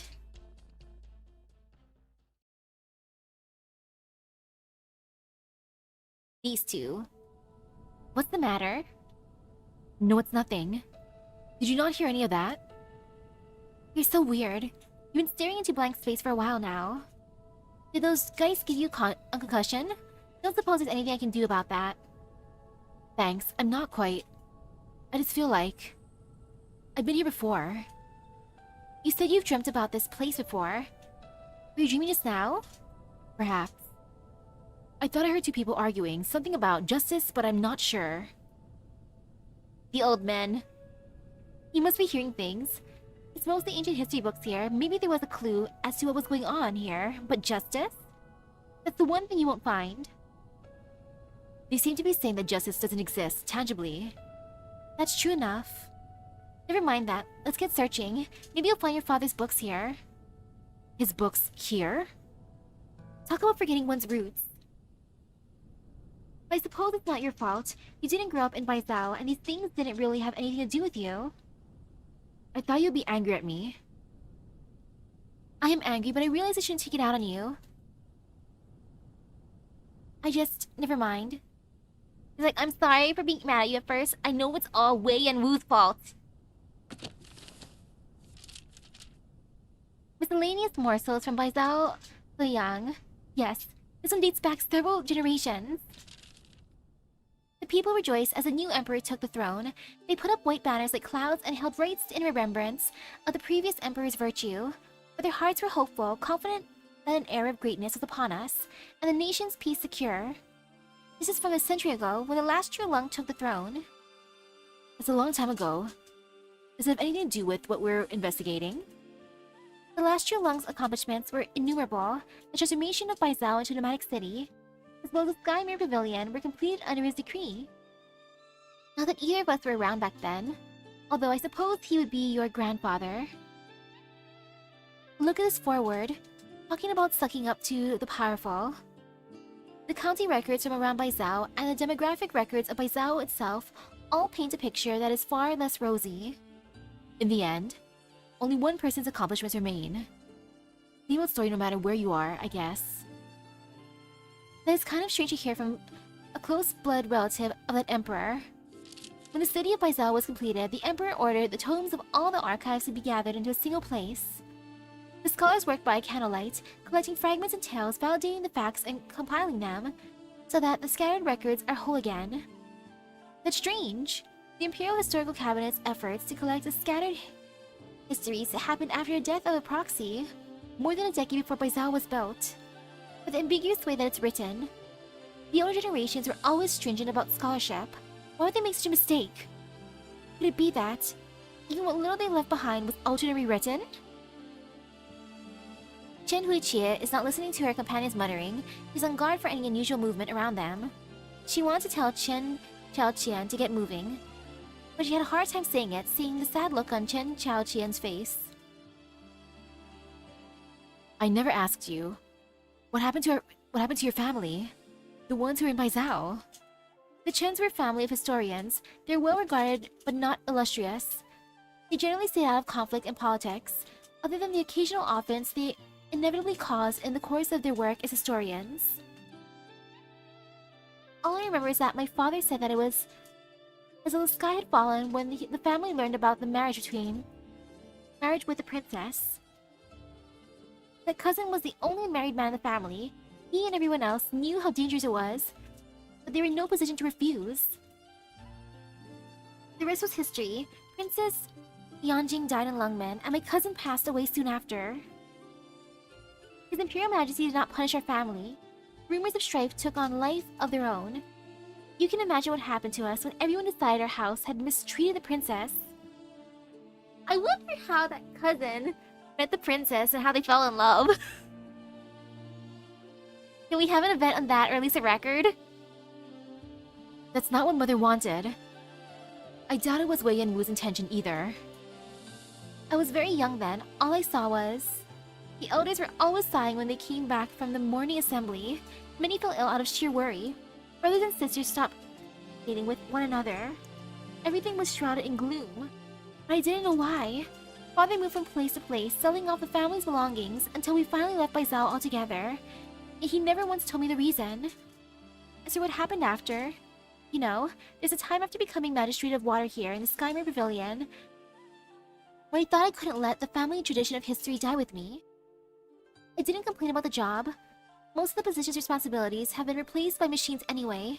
My colleagues, while not the friendliest lot, had little interest in political backstabbing. I had time on my hands, so I thought I would start with my family history. Was it because the Magistrate of Water's rank was too low? I felt like I had stumbled into a thick fog, getting more lost with every step I took. I knew my family didn't do anything wrong, but all the records I could find denounced us for our arrogance, our abuses. I tracked down the ones who were still alive, tried to ask them on what they knew, but they couldn't get away fast enough when they learned I'm of the Chen family and the Chao generation. The few who were willing to see me said a bunch of apologetic words in officialese, but refused to tell me anything about the truth of what happened. I know, right? Fumizuki is a different kind of woman indeed. I spent 10 years on this until I even started to believe it myself, that the House of Chen deserved what it got for mistreating the princess. But I know it wasn't true. What am I?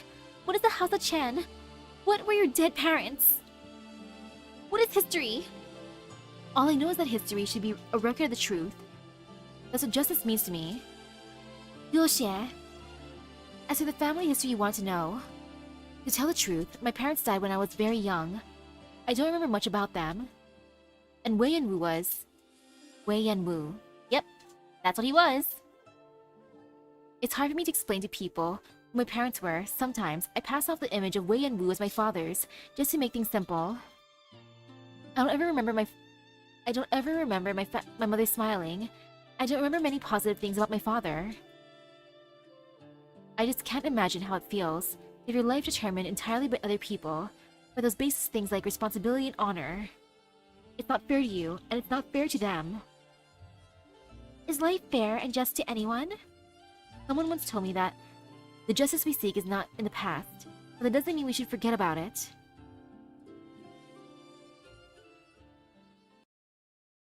Oof. I feel so bad for the Chen family. They went through so much stress.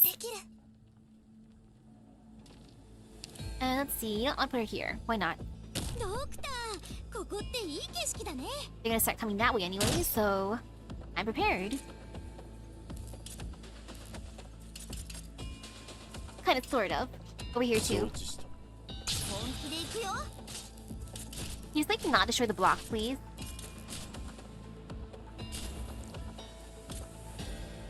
Pinkies. Actually, right here's good.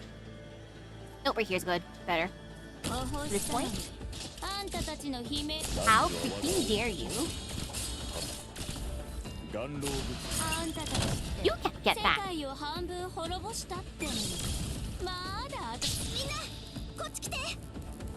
Okay, and then this way to get those ones. Imagine Tallulah's family history. His sister's side was already a can of worms. And the most coincidental things. There's Wei Yanwu's handprint on as well. All Wei Yanwu.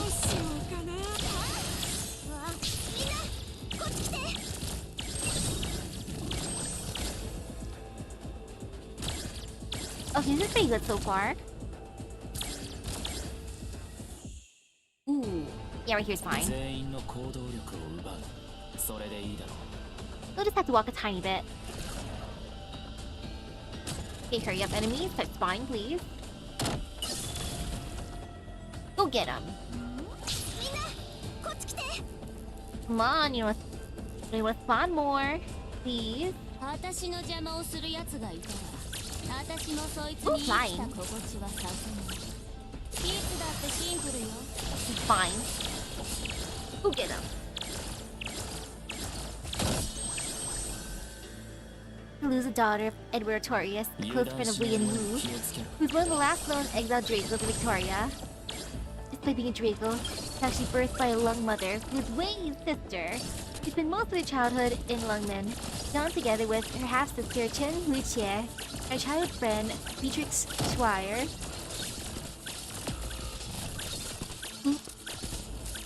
Sorry, Laffy.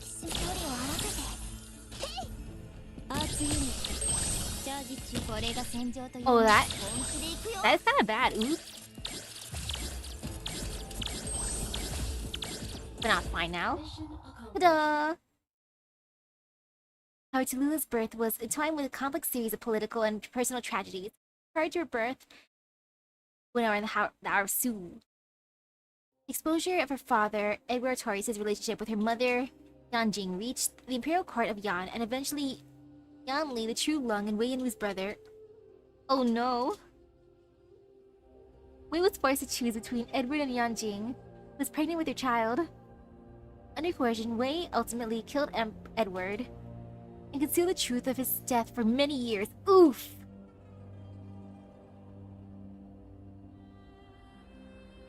This family is just a mess. The aging general stands silently in a tent, like a brick of an ancient wall. Behind him is a military map that he's drawn 1,000 times in his mind. Before him is the faint silhouette of Baizal. The Rainbow Heartlands is unfamiliar to one used to the sands of the frontier. The clouds hang low, suffocatingly so. The general's thoughts adrift away.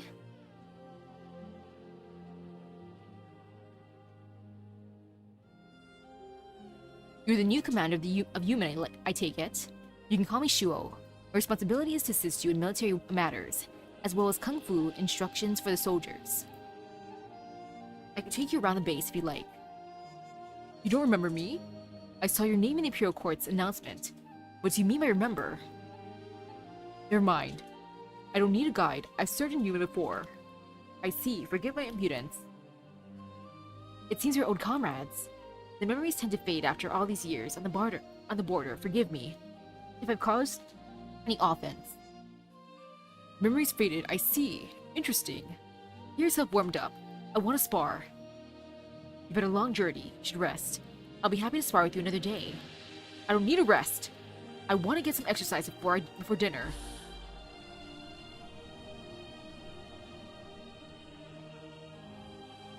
We should go no further, General.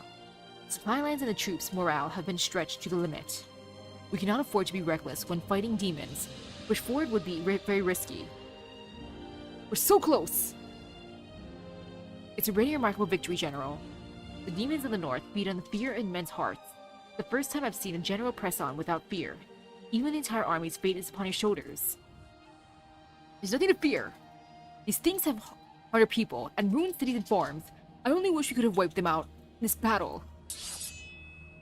Give me 20 years, I swear. I will see all the demons wiped out. I have no doubt you will, sir. I doubt anything under heaven could daunt you. What about you? You seem indomitable, invincible. Have you ever been afraid? Transfer? My appointment to Yumen was for 100 years. It's time to leave. And the Sui regulator didn't tell me anything about the personal change. They're getting more and more out of line. But why are you leaving now? Trouble is stirring in the northwest. We need you more than ever. Perhaps our time together has made you forget. I've never once held any official position in Yumen. Where are you going? Dunyan? Michu? I think I'll be stepping away fully from my responsibilities. Why? Communications from the candle holders watching the tomb of Sui have become increasingly frequent. Its awakening approaches. It would not be appropriate for me to shoulder important responsibilities at this time. But Yumen is strong and well equipped. It'll perform its duty well, whether protecting Great Yan's northwestern border or any other purpose. Where are you going after you leave? The Jianghu world is big. There are plenty of places to go.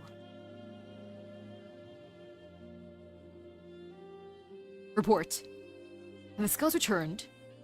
Not yet, sir. And we received no instructions from Baizal in these past 3 days. Sui regulators should be communicating with Yumen, regardless of what is happening in the tomb of Sui. Send out messengers. Sir, they're forcing their way in. What is the meaning of this?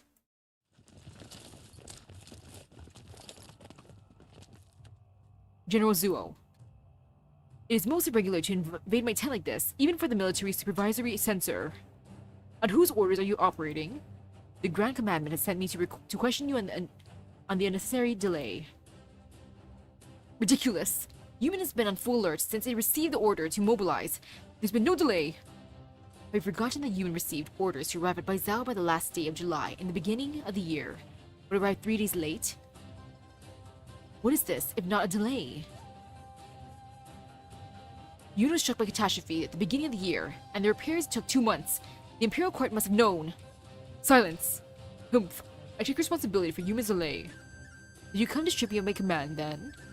You know the Grand Commandment thinks highly of you, but it seems now that you do not trust the Grand Commandment. Such words are inappropriate for a solemn place like this. I instruct Yuman to travel 20 li in the direction of the tomb of Sui. Yuman is already as close as it is allowed to be, under standby. Why should we approach any closer? The situation in the tomb of Sui is yet unclear. Are you saying that Yuman should attack?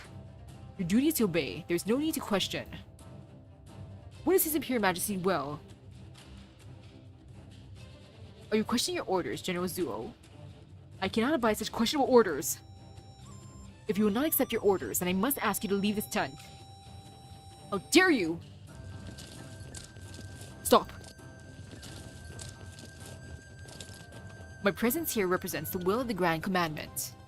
All you need to do is obey. Even His Imperial Majesty had questions. He can find no fault in your actions. The bestial Sui is awakening. War is inevitable. You still intend to defy orders and paralyze Yuman with inaction? We're at a crisis. The lives of millions hinge on your decision, including your wife and son. We're still in the Baizhou city. How dare you! Not us. You, General. According to the estimates of the Ministry of War, Baizhou will be doomed as long as you continue to defy our orders, and Yuan remains unmoving. Hello, hello. There is no time. We'll wait here until you have come to a decision.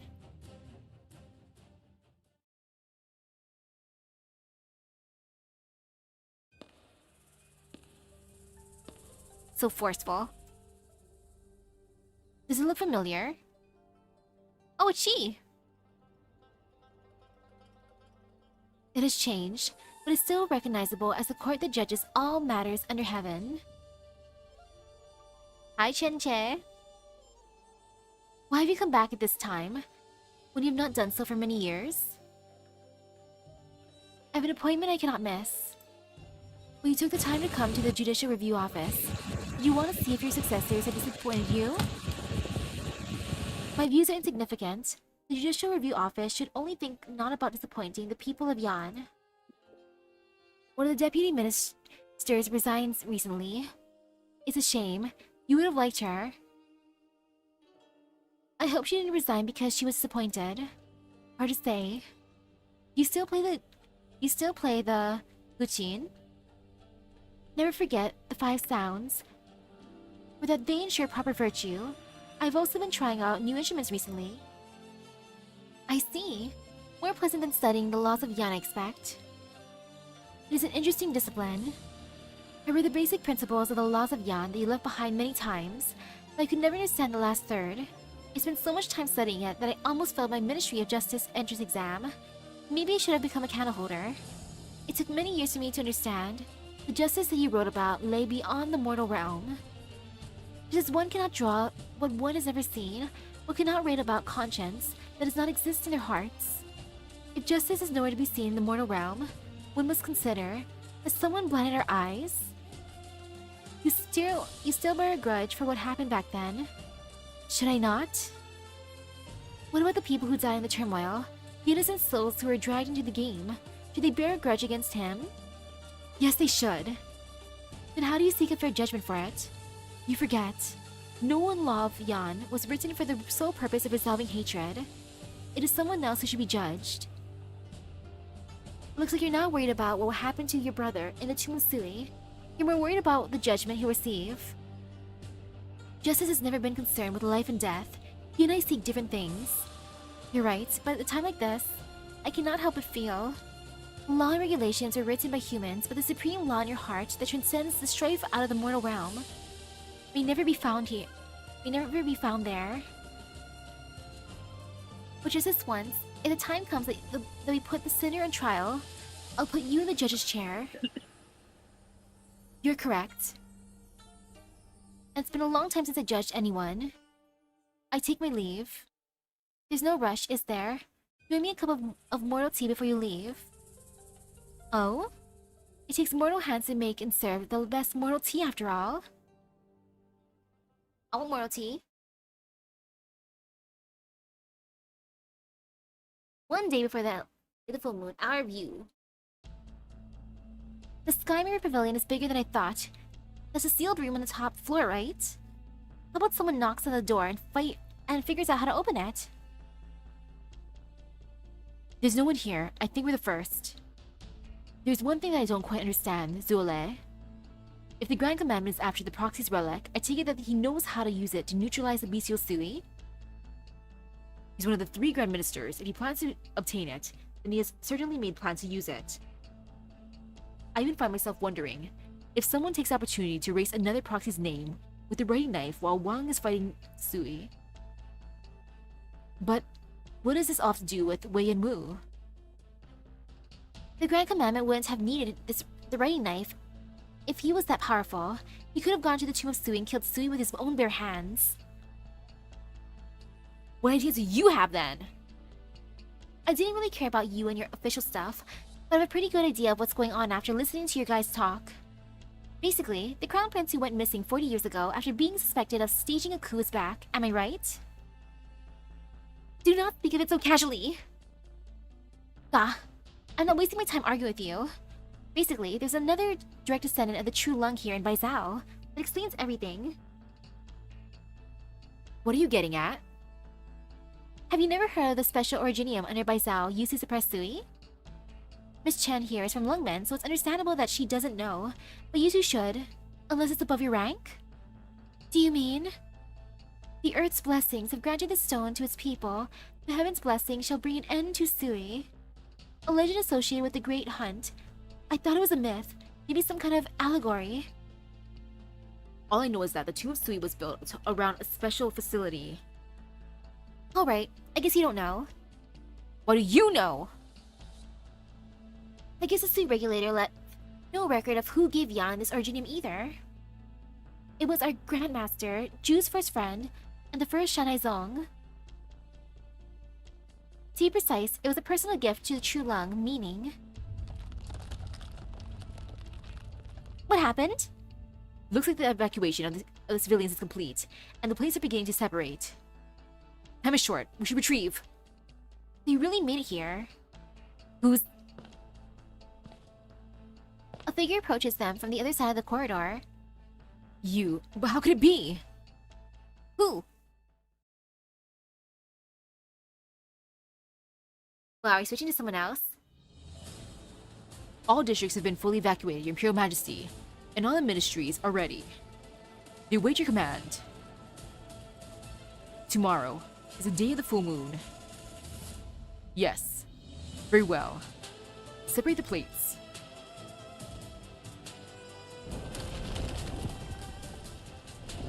Heaven and Earth rumble in the settling golden sun. The plates of Baizhou begin to separate, starting from the outer areas, casting numerous shadows in the vast wilderness.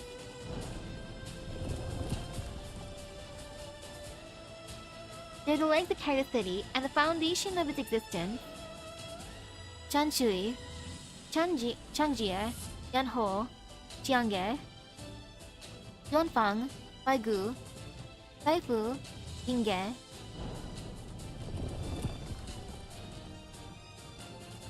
The 8 districts have seen 100 springs and autumns together.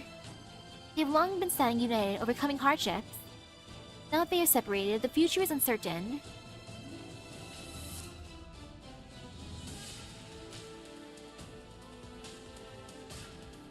That was a smooth separation.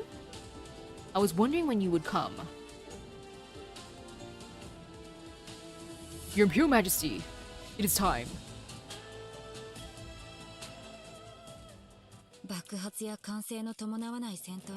Cliffhanger. I wonder who's the Zule guys.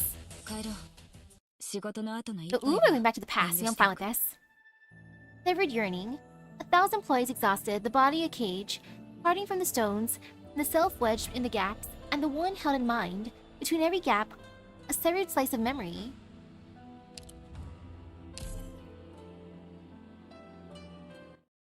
I like this. Year 982. 20 years is a long time. Yan has moved an entire city onto a nomadic platform. Other nomadic cities like it are popping up across the land. The Skymirror Pavilion has been expanded several times in order to accommodate the books collected from far and wide, transforming it beyond recognition. 20 years is a short time. Our family rarely saw one another. Shu and Ling remain on the border. Jun is planning to move to Danyan after compiling the laws of Yan. Chu is living in Dahuang. Ji and Yi travel far and wide, each for their own reasons. While Nian is as carefree as ever, rumor has it that Fang has left the Anise territory. Dusk refuses to come out of her scroll. Meanwhile, business at Yu's restaurant is booming, as it has been for decades.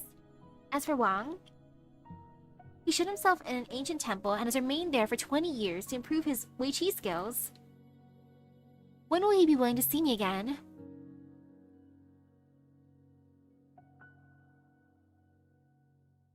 Jie, the Imperial Historical Cabinet wants an update on the review of Jiangqi's local chronicles. Oops, you caught me slacking off. It's alright. I've already taken a look at it and circled all the issues. Do you want to take another look? Huh? When did it? You really should get some rest. It's getting to you. I've been watching you work longer hours and sleep less year after year. All the local annals, the construction chronicles, veritable records of the previous Chulong, ancient history textbooks for the academy. I feel overworked, and all I can do is organize the books for you. I've heard that the Ministry of Works requests have been dropping, and Chu's workload at Dahuang is no longer as heavy. But the burden on your shoulders doesn't ever seem to get lighter. Jie? Huh? Sorry, I got distracted. You're right. I guess I'm tired. I should set this work aside for now. Good. How about we go for a walk in town? No, not today. I don't think I'm in the mood. But if you see anything interesting in town, bring some back for me. Yeah, I would not want to be working there. Ugh. Kanahoda Chun.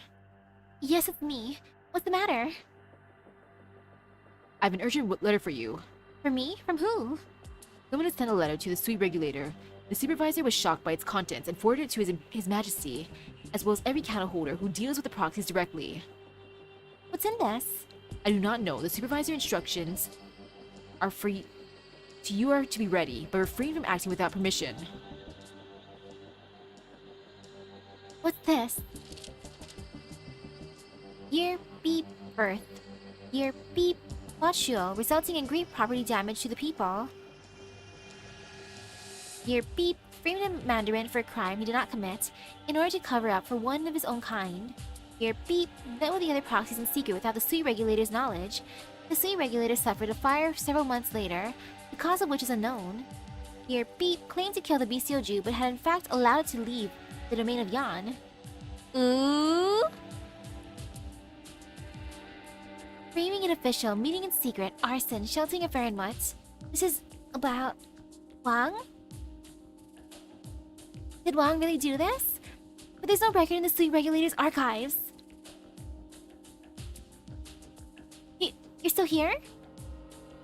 I have another message for you, Kanahoda Chun. Eliminate the great evil before dealing with the culprit. Sus, very sus. The frightened candleholder hurries back to the Skymere Pavilion and passes by some officials leaving the building.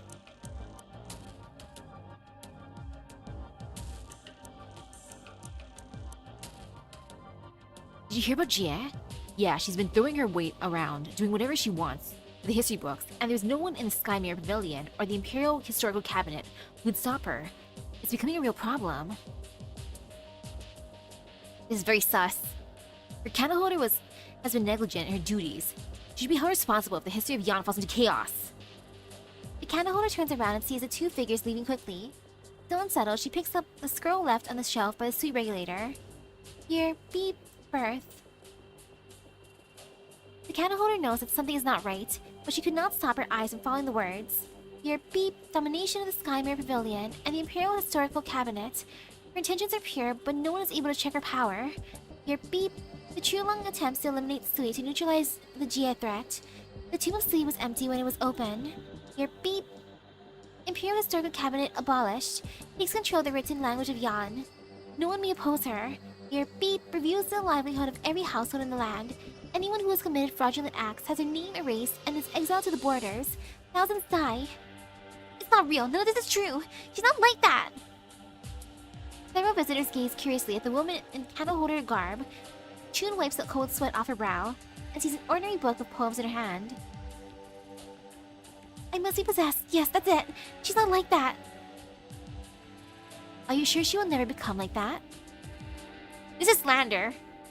Of course. The frightened candle holder can no longer tell who's talking to her. She will change as her power continues to grow. She will become it. It? She does not want to become it. She is seeking your help. She does not want to become that. Yan is seeking your help. The ending is unacceptable to Yan. She cannot help but become more powerful, more terrible than the Sui beast herself. You must help her. Only you can help her. I can't. You'll make the choice that is best for everyone. Stinky Papa Sui. Best for everyone? Wait, who's talking to me? He sees no one, only the echo of the words ringing in her ears.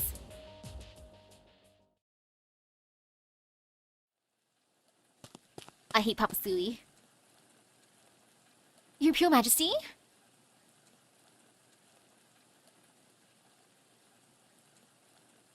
The young official walks into the magnificent hall. It's your first time here. The Supreme Sovereign is not sitting on the throne, but standing by the window and gazing at the drizzle outside. You're aware that the Grand Preceptor passed away yesterday. He was your teacher and mine. He recommended you before he died. He said that you were his proudest student, that you can be trusted with heavy responsibility. There were certain things I did not have time to ask him, so I have to ask you. I am listening, Your Majesty. 20 years ago, the Grand Preceptor opposed my decision to build the nomadic cities. He said it was an oppressive policy and that my first priority should be to conserve and give the people relief. 20 years have passed since. Some say that the Yan's borders are secure and its coffers rich, a golden age not seen in 1,000 years. Some say that the great Yan is exhausted, and its people discontent. Do you think I was wrong?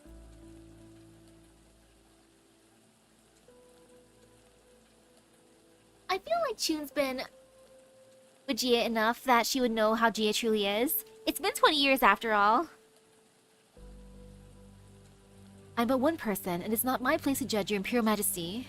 If I were a wealthy merchant enjoying a luxurious life in a nomadic city, and I said that you were a great and wise leader, would you consider such compliment honest counsel?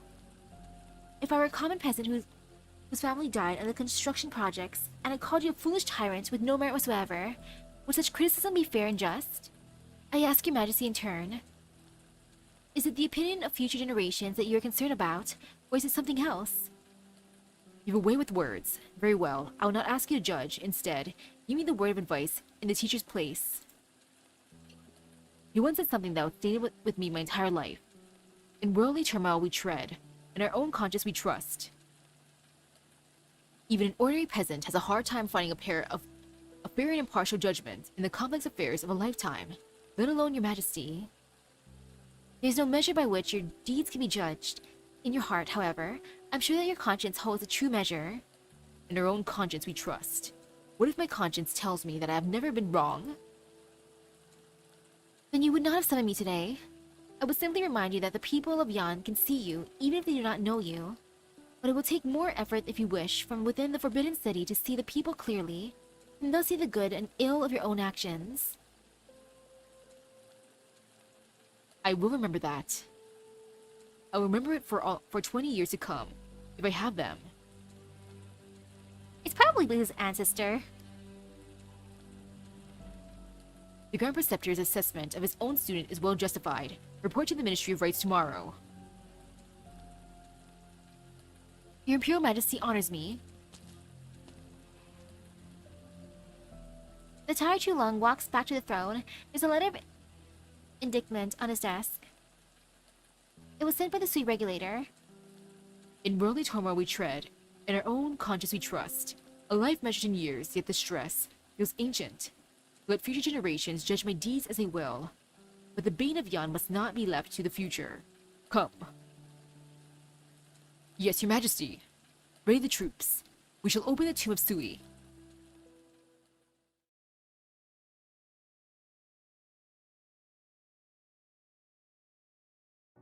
Another long, tiring day.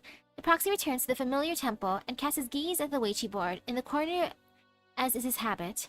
One glance is all it takes to notice that something is not right. Someone has been here. The Weichi board is empty except for a single object in the middle, but it's dark in the room and he cannot see what it is. As he approaches, he sees that placed at the center is a ripe, white ginkgo seed.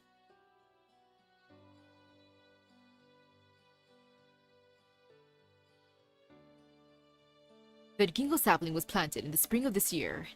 The Ministry of Works swore an oath in this hall several days ago that the rebuilding of Baizhou into a nomadic city will be complete before the tree bears fruit. 20 years. That's the time you have. Immortality has made you arrogant. Perhaps you've forgotten that mortals do not have many 20 years. Yon cannot wait, and neither can I. You need not press. I have long intended the same. So Emperor is now 37.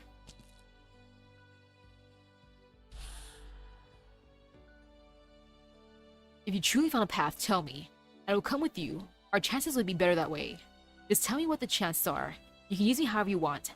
I'll be happy to give my life. But do you really know what you're doing?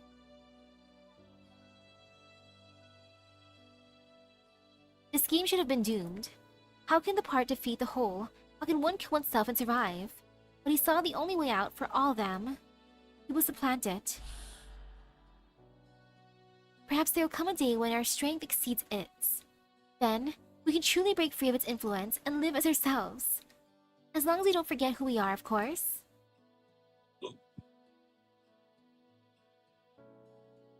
The strategist is ready. He has no equal in the land when it comes to Weichi and scheming. This is the self that anchors him, and the strength that he has built for 1,000 years. All he faces are the broken remains of a slumbering mind. He must not lose this game. It's been a long time. The arrogant, the immovable, I.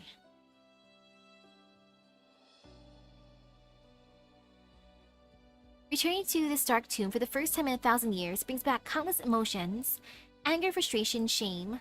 As he steps inside, he feels himself chilled to the bone. No, no! This is impossible! How? How could you have already awakened? Hey, Papa. Papa Sui. Severed yearning. Except this is the last stage, so it's not a boss fight technically. Kind of.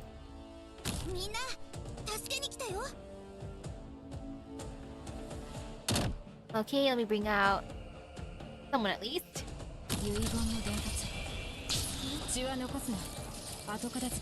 Ribbon in the waves.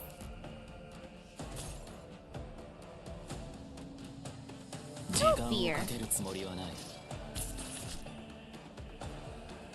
Be fine.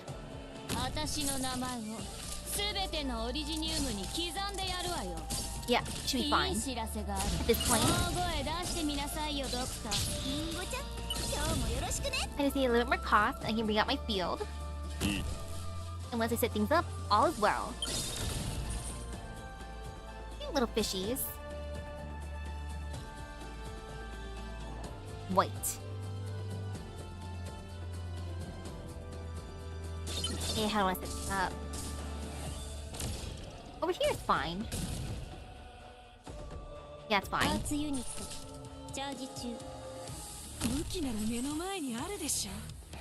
And now to get my far hitters. Go get him.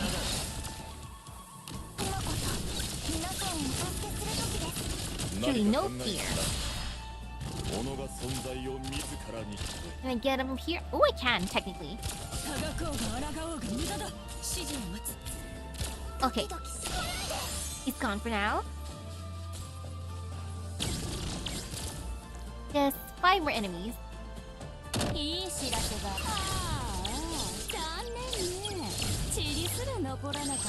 How scary. 3 more. Go get him. Who sure is attentive what exactly you say besides this fragment? Must have listened to a lot of gossip. Yeah!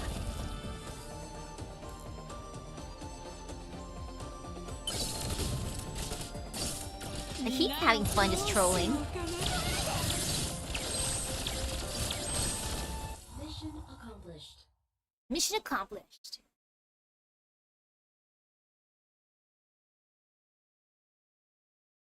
Here, 982.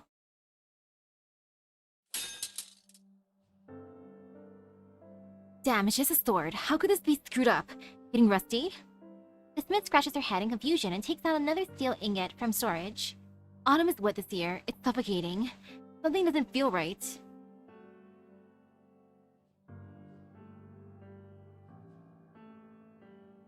Stare. Impossible. This is impossible. Is it awakening? Bird screech? An angry cloud has appeared in the calm scroll. A crack of thunder leaves an ink trail on the white scroll, looking decidedly out of place. Countless terrible ink spirits appear out of nowhere, scattering across the scroll, covering everything on its black ink. Black ink. I didn't paint this. Go away!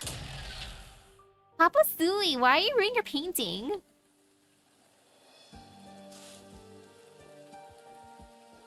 You've had a long journey, Mr. Shuo.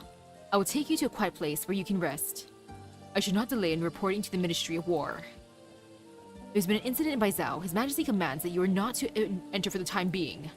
Why? Is that the tomb of Sui? Wang, what have you done?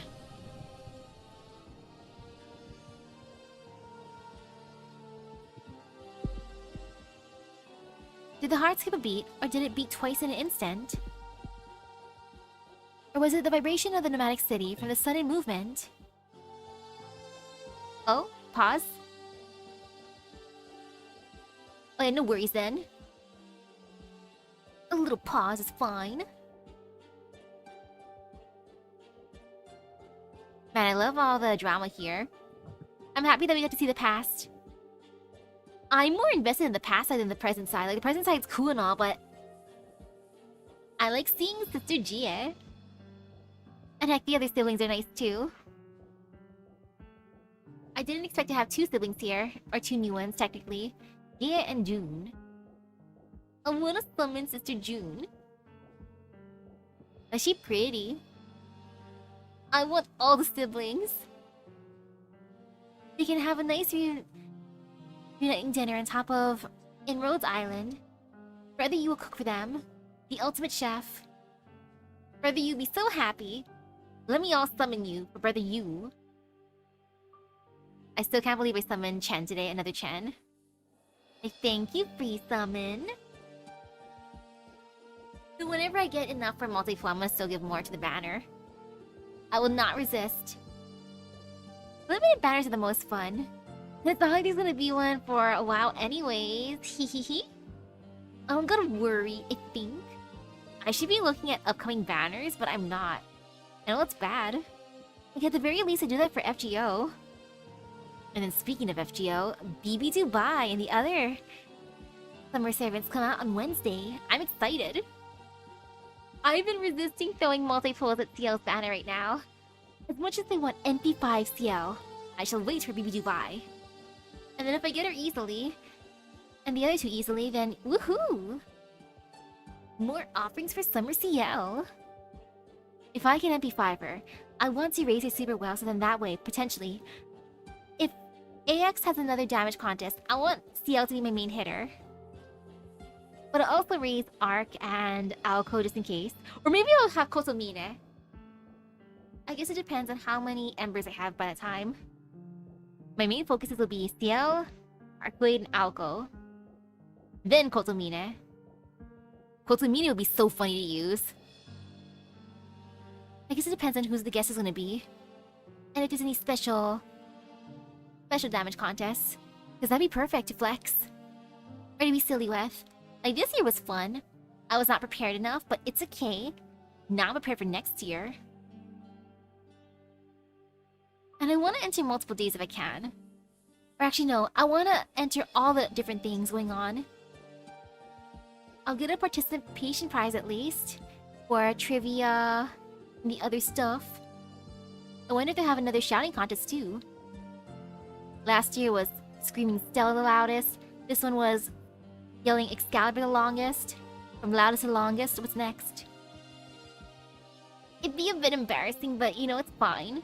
I'll do it. I think loudest is more fun than longest. At the same time, oof. I don't want to destroy eardrums. But it could be fun.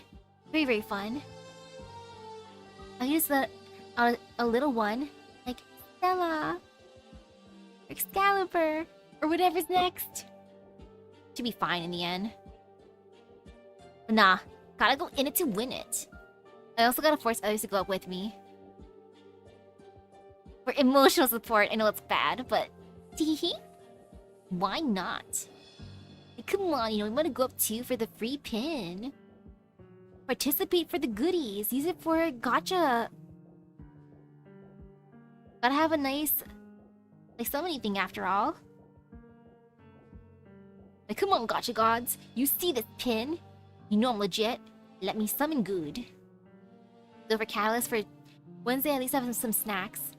I know that mysterious XX Alter, she likes sweets. And I have sweets. My bed currently has some wheat puffs, chocolate-covered wheat puffs in 7-Eleven. And if she don't want that, I have some other things too. I can give her cookies. I hope cookies are good enough. If not, maybe I'll buy donuts or cake or pie that day. Depending how I feel. Ooh. Welcome back. Oh man, I hope it's okay. Like everything's okay over there. And now to continue. Or was it the vibration of the dramatic city from some sudden movement? Or was it? Plop! The scroll that was in the proxy's hand is now on the ground. Wang? Jie! What is it? Look at this! A letter of indictment for Wang? Who gave you this? Someone sent it to the sleep regulator. The supervisor had to report to His Majesty. The rumors that the Imperial Guard is coming to the Sky Mirror Pavilion.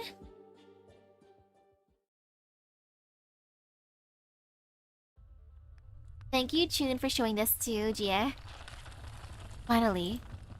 Finally! You're here. Why are you awake? No, your aura is almost identical to its own, but you've appeared in that hollow visage. The hollow visage that is also yours. In any case, you're not awake. You're still in the dream.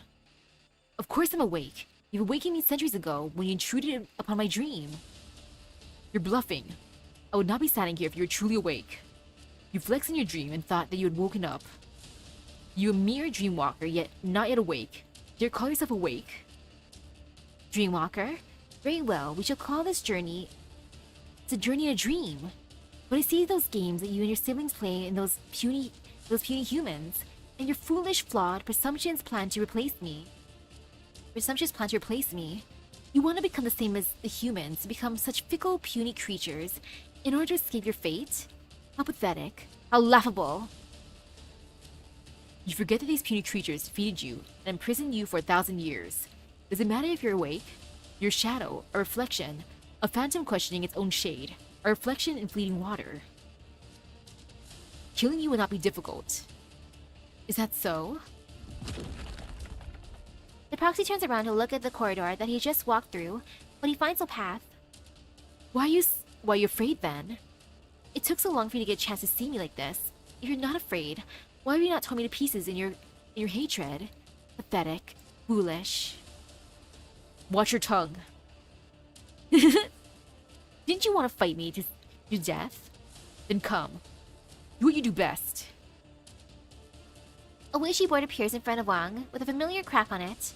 Without asking, the mysterious foe takes the white stone and goes first according to tradition. The first stone is placed in the Tianyuan position, the center of the board. First move, Tianyuan. Are you mocking me? You'll find out when the game has ended. Your turn. He takes a black piece. The 19 by 19 board is intimately familiar to him. He's not tasted defeat in a long time. It seems as though his opponent sees through his every move, every thought, every emotion. He soon finds himself at a disadvantage, even though his opponent had forfeited the opening move. Impossible. Why would it be? Have you not realized that all the intricate moves that you have pondered, all your puny stratagems, are no secrets to me? Because I am you. Giving up already? No, that won't do. You must finish the game. So be it. He clenches his teeth and picks up another stone. Every move causes a splitting headache, every move drains his spirit. The game is finally concluded after another 100 moves or so. With all endgame plays settled, Black wins by the slimmest of margins, half a point. As the points are tallied, the player is exhausted. At his last gasp, pants feebly. You lose. Arrogant as ever. Ha. Leaving aside whether this child's play even counts, do you think this is the only game between us? What a star loser. The name of this game is Wang. You may have won this round, but have you any idea how insignificant it is in the big picture? Step back, go there and look back, and see if there's any meaning in these moves that took every last drop of your being. Against his will, Wang gets up and takes a few steps back. It's only a few steps back, but the board that he has been seeing has shrunk to a tiny piece. No matter how you flow and struggle, it is no more than a 1/12 of the game. All the twists and turns of your black pieces have not determined the outcome of a single corner. Why do you think you can make me concede? Wang forces himself to look. It is no longer a 19 by 19 board, but hundreds of lines vertical and across. The game that he just poured his heart and soul into, just to win by a hair, looks utterly insignificant on the vast board. Countless white pieces, as many as there are stars in the sky, lie beyond the board, which itself seems endless. There is no room to intervene in information. As immutable as Sui's anger and contempt, which has simmered for 1,000 years. You planned this. Of course I planned this. This plan began to take form in my countless dreams ever since you glimpsed into my mind centuries ago. A way would begin to lay the pieces around you, quietly and unbeknownst to you. What you have done, he made note of. What you did not finish, he finished for you. What you did not do, he did it in your image. He made you wary of the humans, and the humans wary of you, forcing you and your kind to return here, the source of your immortality for centuries. Why do you care that we live? As long as I live, you will always have a choice. The last thing that Yan wants to see. Return to my consciousness, and destroy everything that was built upon the Great Hunt. As long as you live, I'll never regain my full strength that will allow me to break my shackles. Our lives are too intertwined for peace and to be a possibility. Yet you would seek peace with the humans. You will not abide me, who almost became their god. Why would they abide you when you replace me? You're not worthy to play the game on this board. I will take your life, and then the lives of your siblings. Vanish now, as your inevitable fate. No.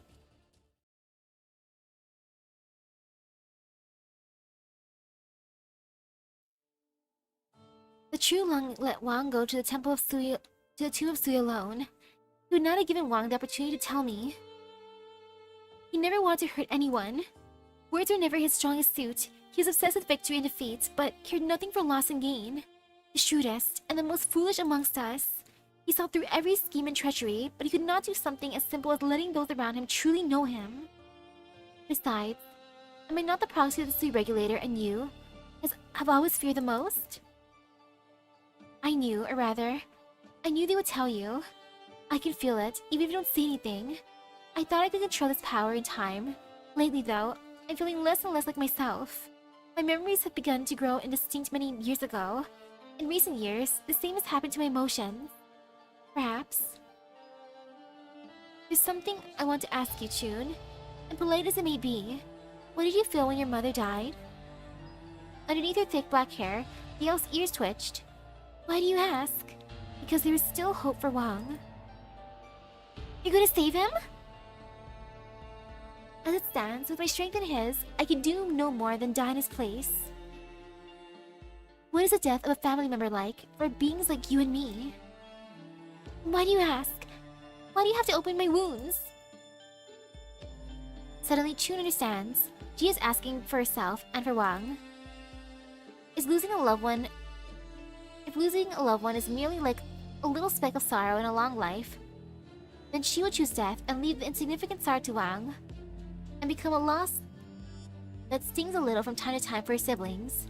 If the pain of losing a loved one still threatens to tear one apart, even for those with a lifespan far beyond the ordinary mortal, then she would choose to bear the unbearable pain and the burden of those left behind, seeking the task of eliminating Sui through to the end.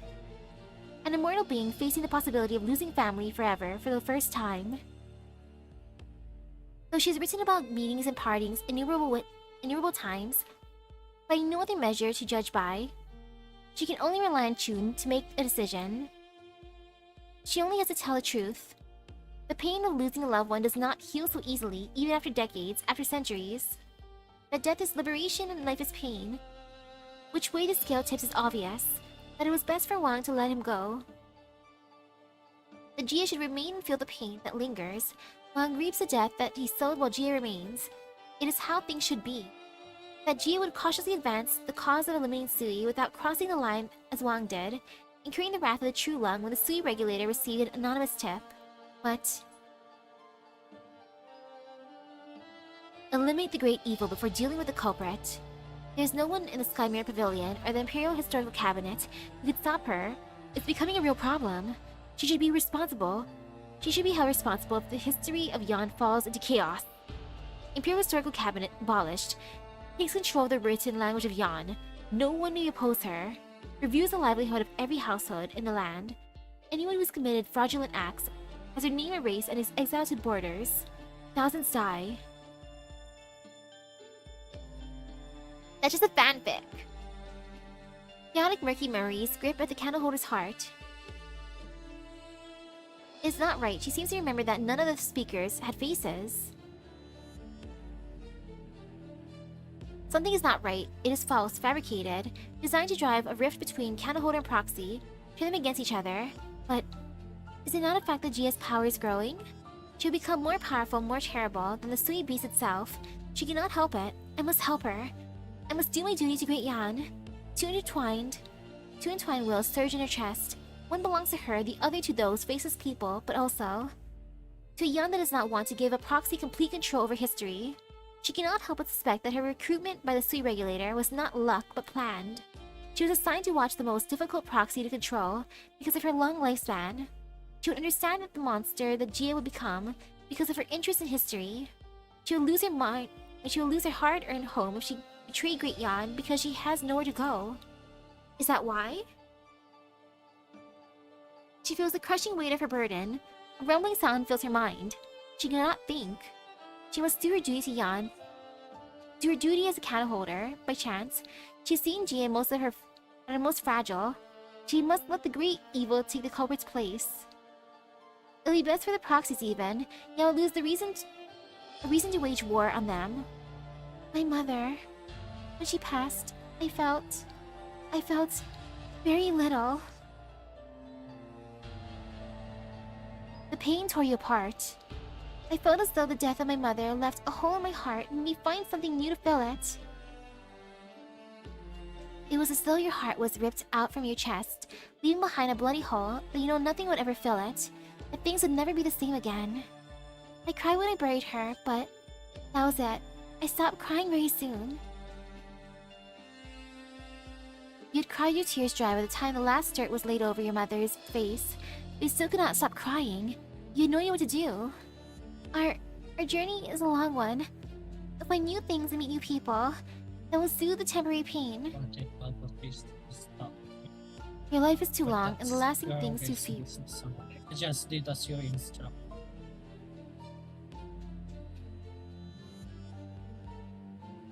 So sad, this choice. Your close friends, best of luck. Yeah.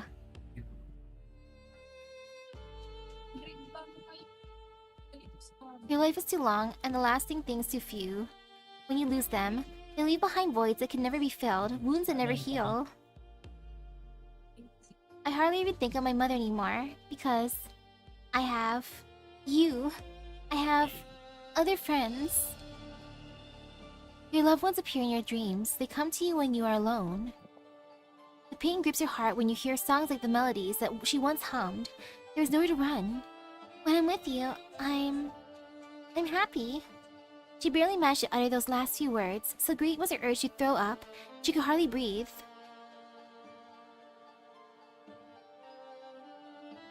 She dares not look into the proxy's eyes. Ooh, for June's choice.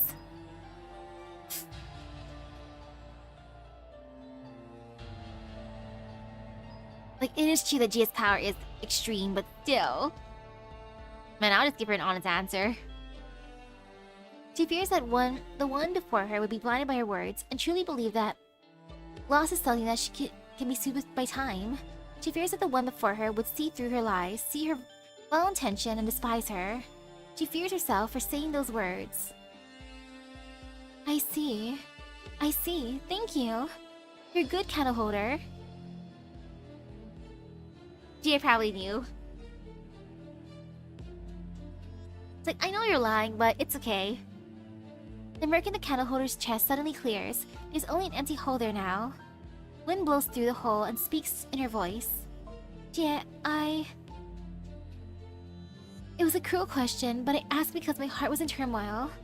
On second thought, I would likely have made the same decision whether I asked the question or not. I regretted it as soon as I asked. You're smart. You would have realized that I was forcing my candle holder to choose my death or Wang's. Yeah. I feel like she wanted to just know what to expect. I shouldn't have made you do this. You didn't say anything about yourself. You chose to communicate Great Yan's will to me, that's all. Death is an adventure that is unique for everyone. There's no previous experience to draw from. Must each walk our own path. The local annals that need to be edited are on my desk. Take them to the Sui regulator when you have time. Jie! June fights back her tears. Even crying would be a lie here and now. But the hole in her chest continues to sob, a sound that only she can hear. Finally, she forces a few sorrowful, powerless words from her chest. I'll be going. You... take care.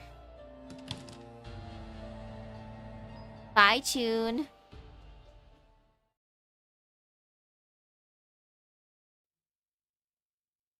What's going on, Jie? The Imperial Guard is coming to the Skymere Pavilion.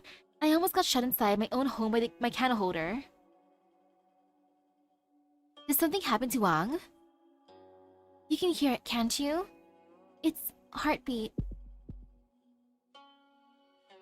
He went into the Tuasui? When? 2 hours ago. We can talk about the rule breaking later. The court clearly wants to exclude us, and time is short. What is your plan? I'm going to help Wang. I'll go with you. No. Why? He and I will take care of this. Are you sure? I'm sure. He and I have been making plans to eliminate Sui. There's no time to explain the plan right now. Your presence will not help. It will only increase the risk. Besides, there's something that I must ask you to do. I wonder if Chun's still alive. And if she is, what is she doing now? Take care of this writing knife. Your power should be able to preserve it. What are you planning? How bad have things gotten? It will not awaken, not yet. I can promise you this, and so can Wang. But you... someone will come back. Either you or him? I'm coming with you. No, June. I truly mean no offense. I need to entrust this writing knife for the keeping of someone who is absolutely just and impartial. If someone with ill intent gets their hands on it, it'll do far more damage than the death of a single proxy. I thought about destroying it. In the end, it felt like it was worth preserving. The wrongs of the past could be righted, but I do not know at what price. Perhaps, the writing knife will be of help to you or to Yan. Until the day comes when no one else can use it anymore.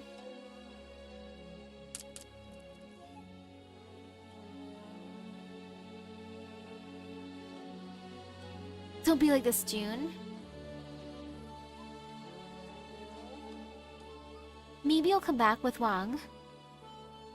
Then we'll go together to eat at Yu's and listen to you sing. And if I never return, there's a long road ahead of you.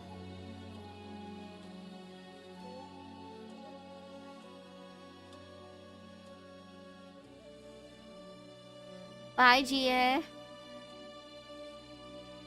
It is not so easy to not look back. She looks at the innumerable lives and deaths recorded upon the shelves, many of which she had written with her own pen. Would she become one of them? How would those who come after depict her this life, when it seems too long for others to comprehend, yet far too hurried for herself? How would the other siblings react when they read those pages? No, there would be no record of her, she knows it. Of all the siblings, she is the one who spent the most time with Wang. She has given Wang ideas for his plans, helped him calculate the conditions and timing for Sui's elimination. She can guess what is happening in the tomb of Sui.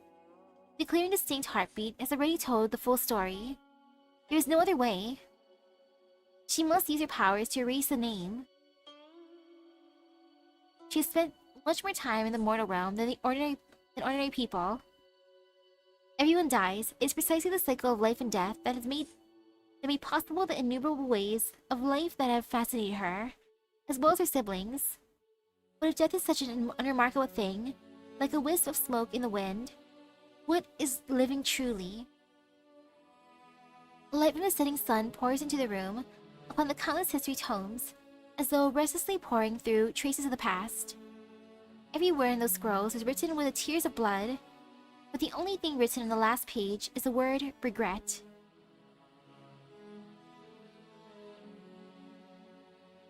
The sun's rays by the window, how warm. But she does not walk towards the sunlight. She leaves the room, into the darkness of the tomb.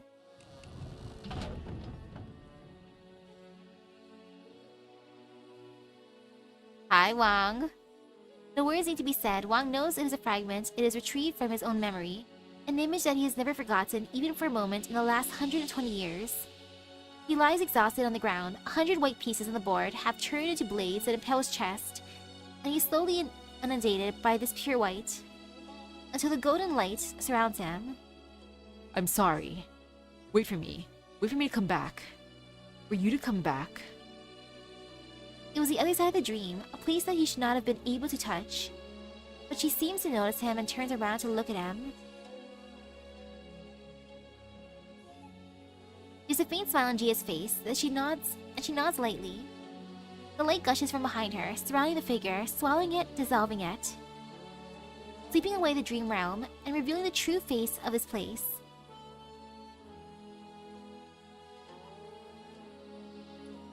Thank you for the assist, Gia. このまま Well, that's a cliffhanger. 暴走のオリジニウムを全部爆破し尽くしたら I guess for me, the one that took my attention away is 家ね Chun. またカズデルを作り直 Yes, さなきゃ Chun was there when her tangle up emotion was quite high. Wasn't it, Misaki? Yeah. Where both her responsibility to view her as a threat to be dealt with, and her feeling to stop her friend to go to the tomb of Sui. But she of all people knows the feeling of wanting to save a loved one. How can she possibly do that? How can she possibly stop her? In this turmoil of two great emotions, she led to her death, and she cannot stop her for her own selfish wants for her safety. These two conflicting feelings aligned with each other in that moment. Such confusing feelings were shown in that moment. I feel pity for her. Especially since it was just a simple question. You just wanted to know, like, legit, how does it feel when your family member passes away? Like, she even said that she was gonna make the choice no matter what, so... It was literally just a simple question, but now Chun's gonna be thinking about that for the rest of her life. Yeah. Believing that her choice in that moment mattered. Mm-hmm. But in actuality, Jia would have made that choice regardless. I do wonder if Chun is alive right now in our current time. I do hope. Since elves live If for a she long did- time. Yeah, that applies to every elf we know. Though, if she does feel some guilt, I do feel that guilt is misplaced to some extent. Because her guilt comes from a place of being there when it happened. Her guilt stems from a place of her being present in that moment. Yeah, it's not like she's the one who doomed Jie.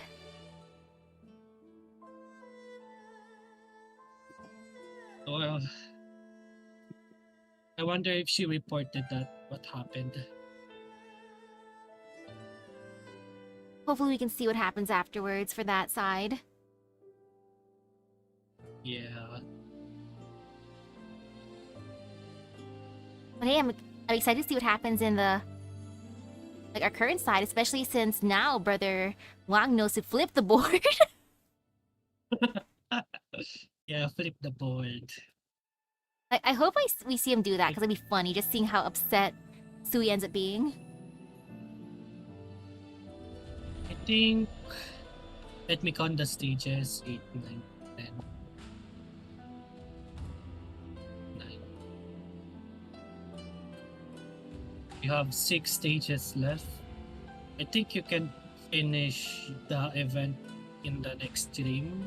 Okay, I can start an hour early. pending- Yeah, an hour early. Yeah, that I think seems you can safe. definitely finish.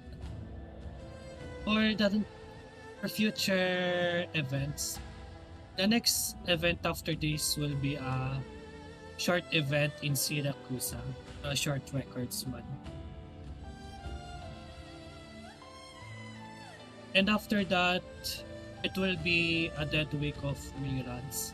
I think that will be the most right time to touch the Ursus prep time. Oh, that sounds good. Since As after Ursus will those be insane. As after those reruns, it will be the Ursus event back to the main chapter 17. Sounds good then. So yeah, Yep. Thursday I'll make it an hour earlier. Perfect. And this is good. I unlocked a good stage for farming. I have less than For me, 200 of I this. thought it would. For me, I thought to do for GS that thought I would feel more sad, but it felt more bittersweet. Yeah, like I she guess already it's accepted her fate. because- Yeah, she did this on her own accord, her own choice. There was nothing to be sad about for her own decision Mm-hmm. that she accepted. She's just a good sister in the end. Yeah. For the next, if there would be a next event in Yan, I imagine June would be the next lead, seeing it would be interesting in that regard. Oh, definitely. I would prefer her over her other two brothers. Like, I'm sorry, G, I'm sorry, but June. Like, she means business. It does. Especially a police as well that likes a musician at the same time. That'd be interesting. But yeah, that was good progress for tonight. I'm satisfied. Yeah. Good work for today, Misaki. Thank you. This is a good time to end for your next stream as well. Mm-hmm. I'll just be farming in the background. So I'll hop off for now then. So with that being said, thank you for stopping by the stream. I hope everyone has a great rest of the day and a gotcha luck. I'm happy that I finally got a stage that I can farm properly. I'll see you guys later. Bye bye. More common ride tonight. Woohoo!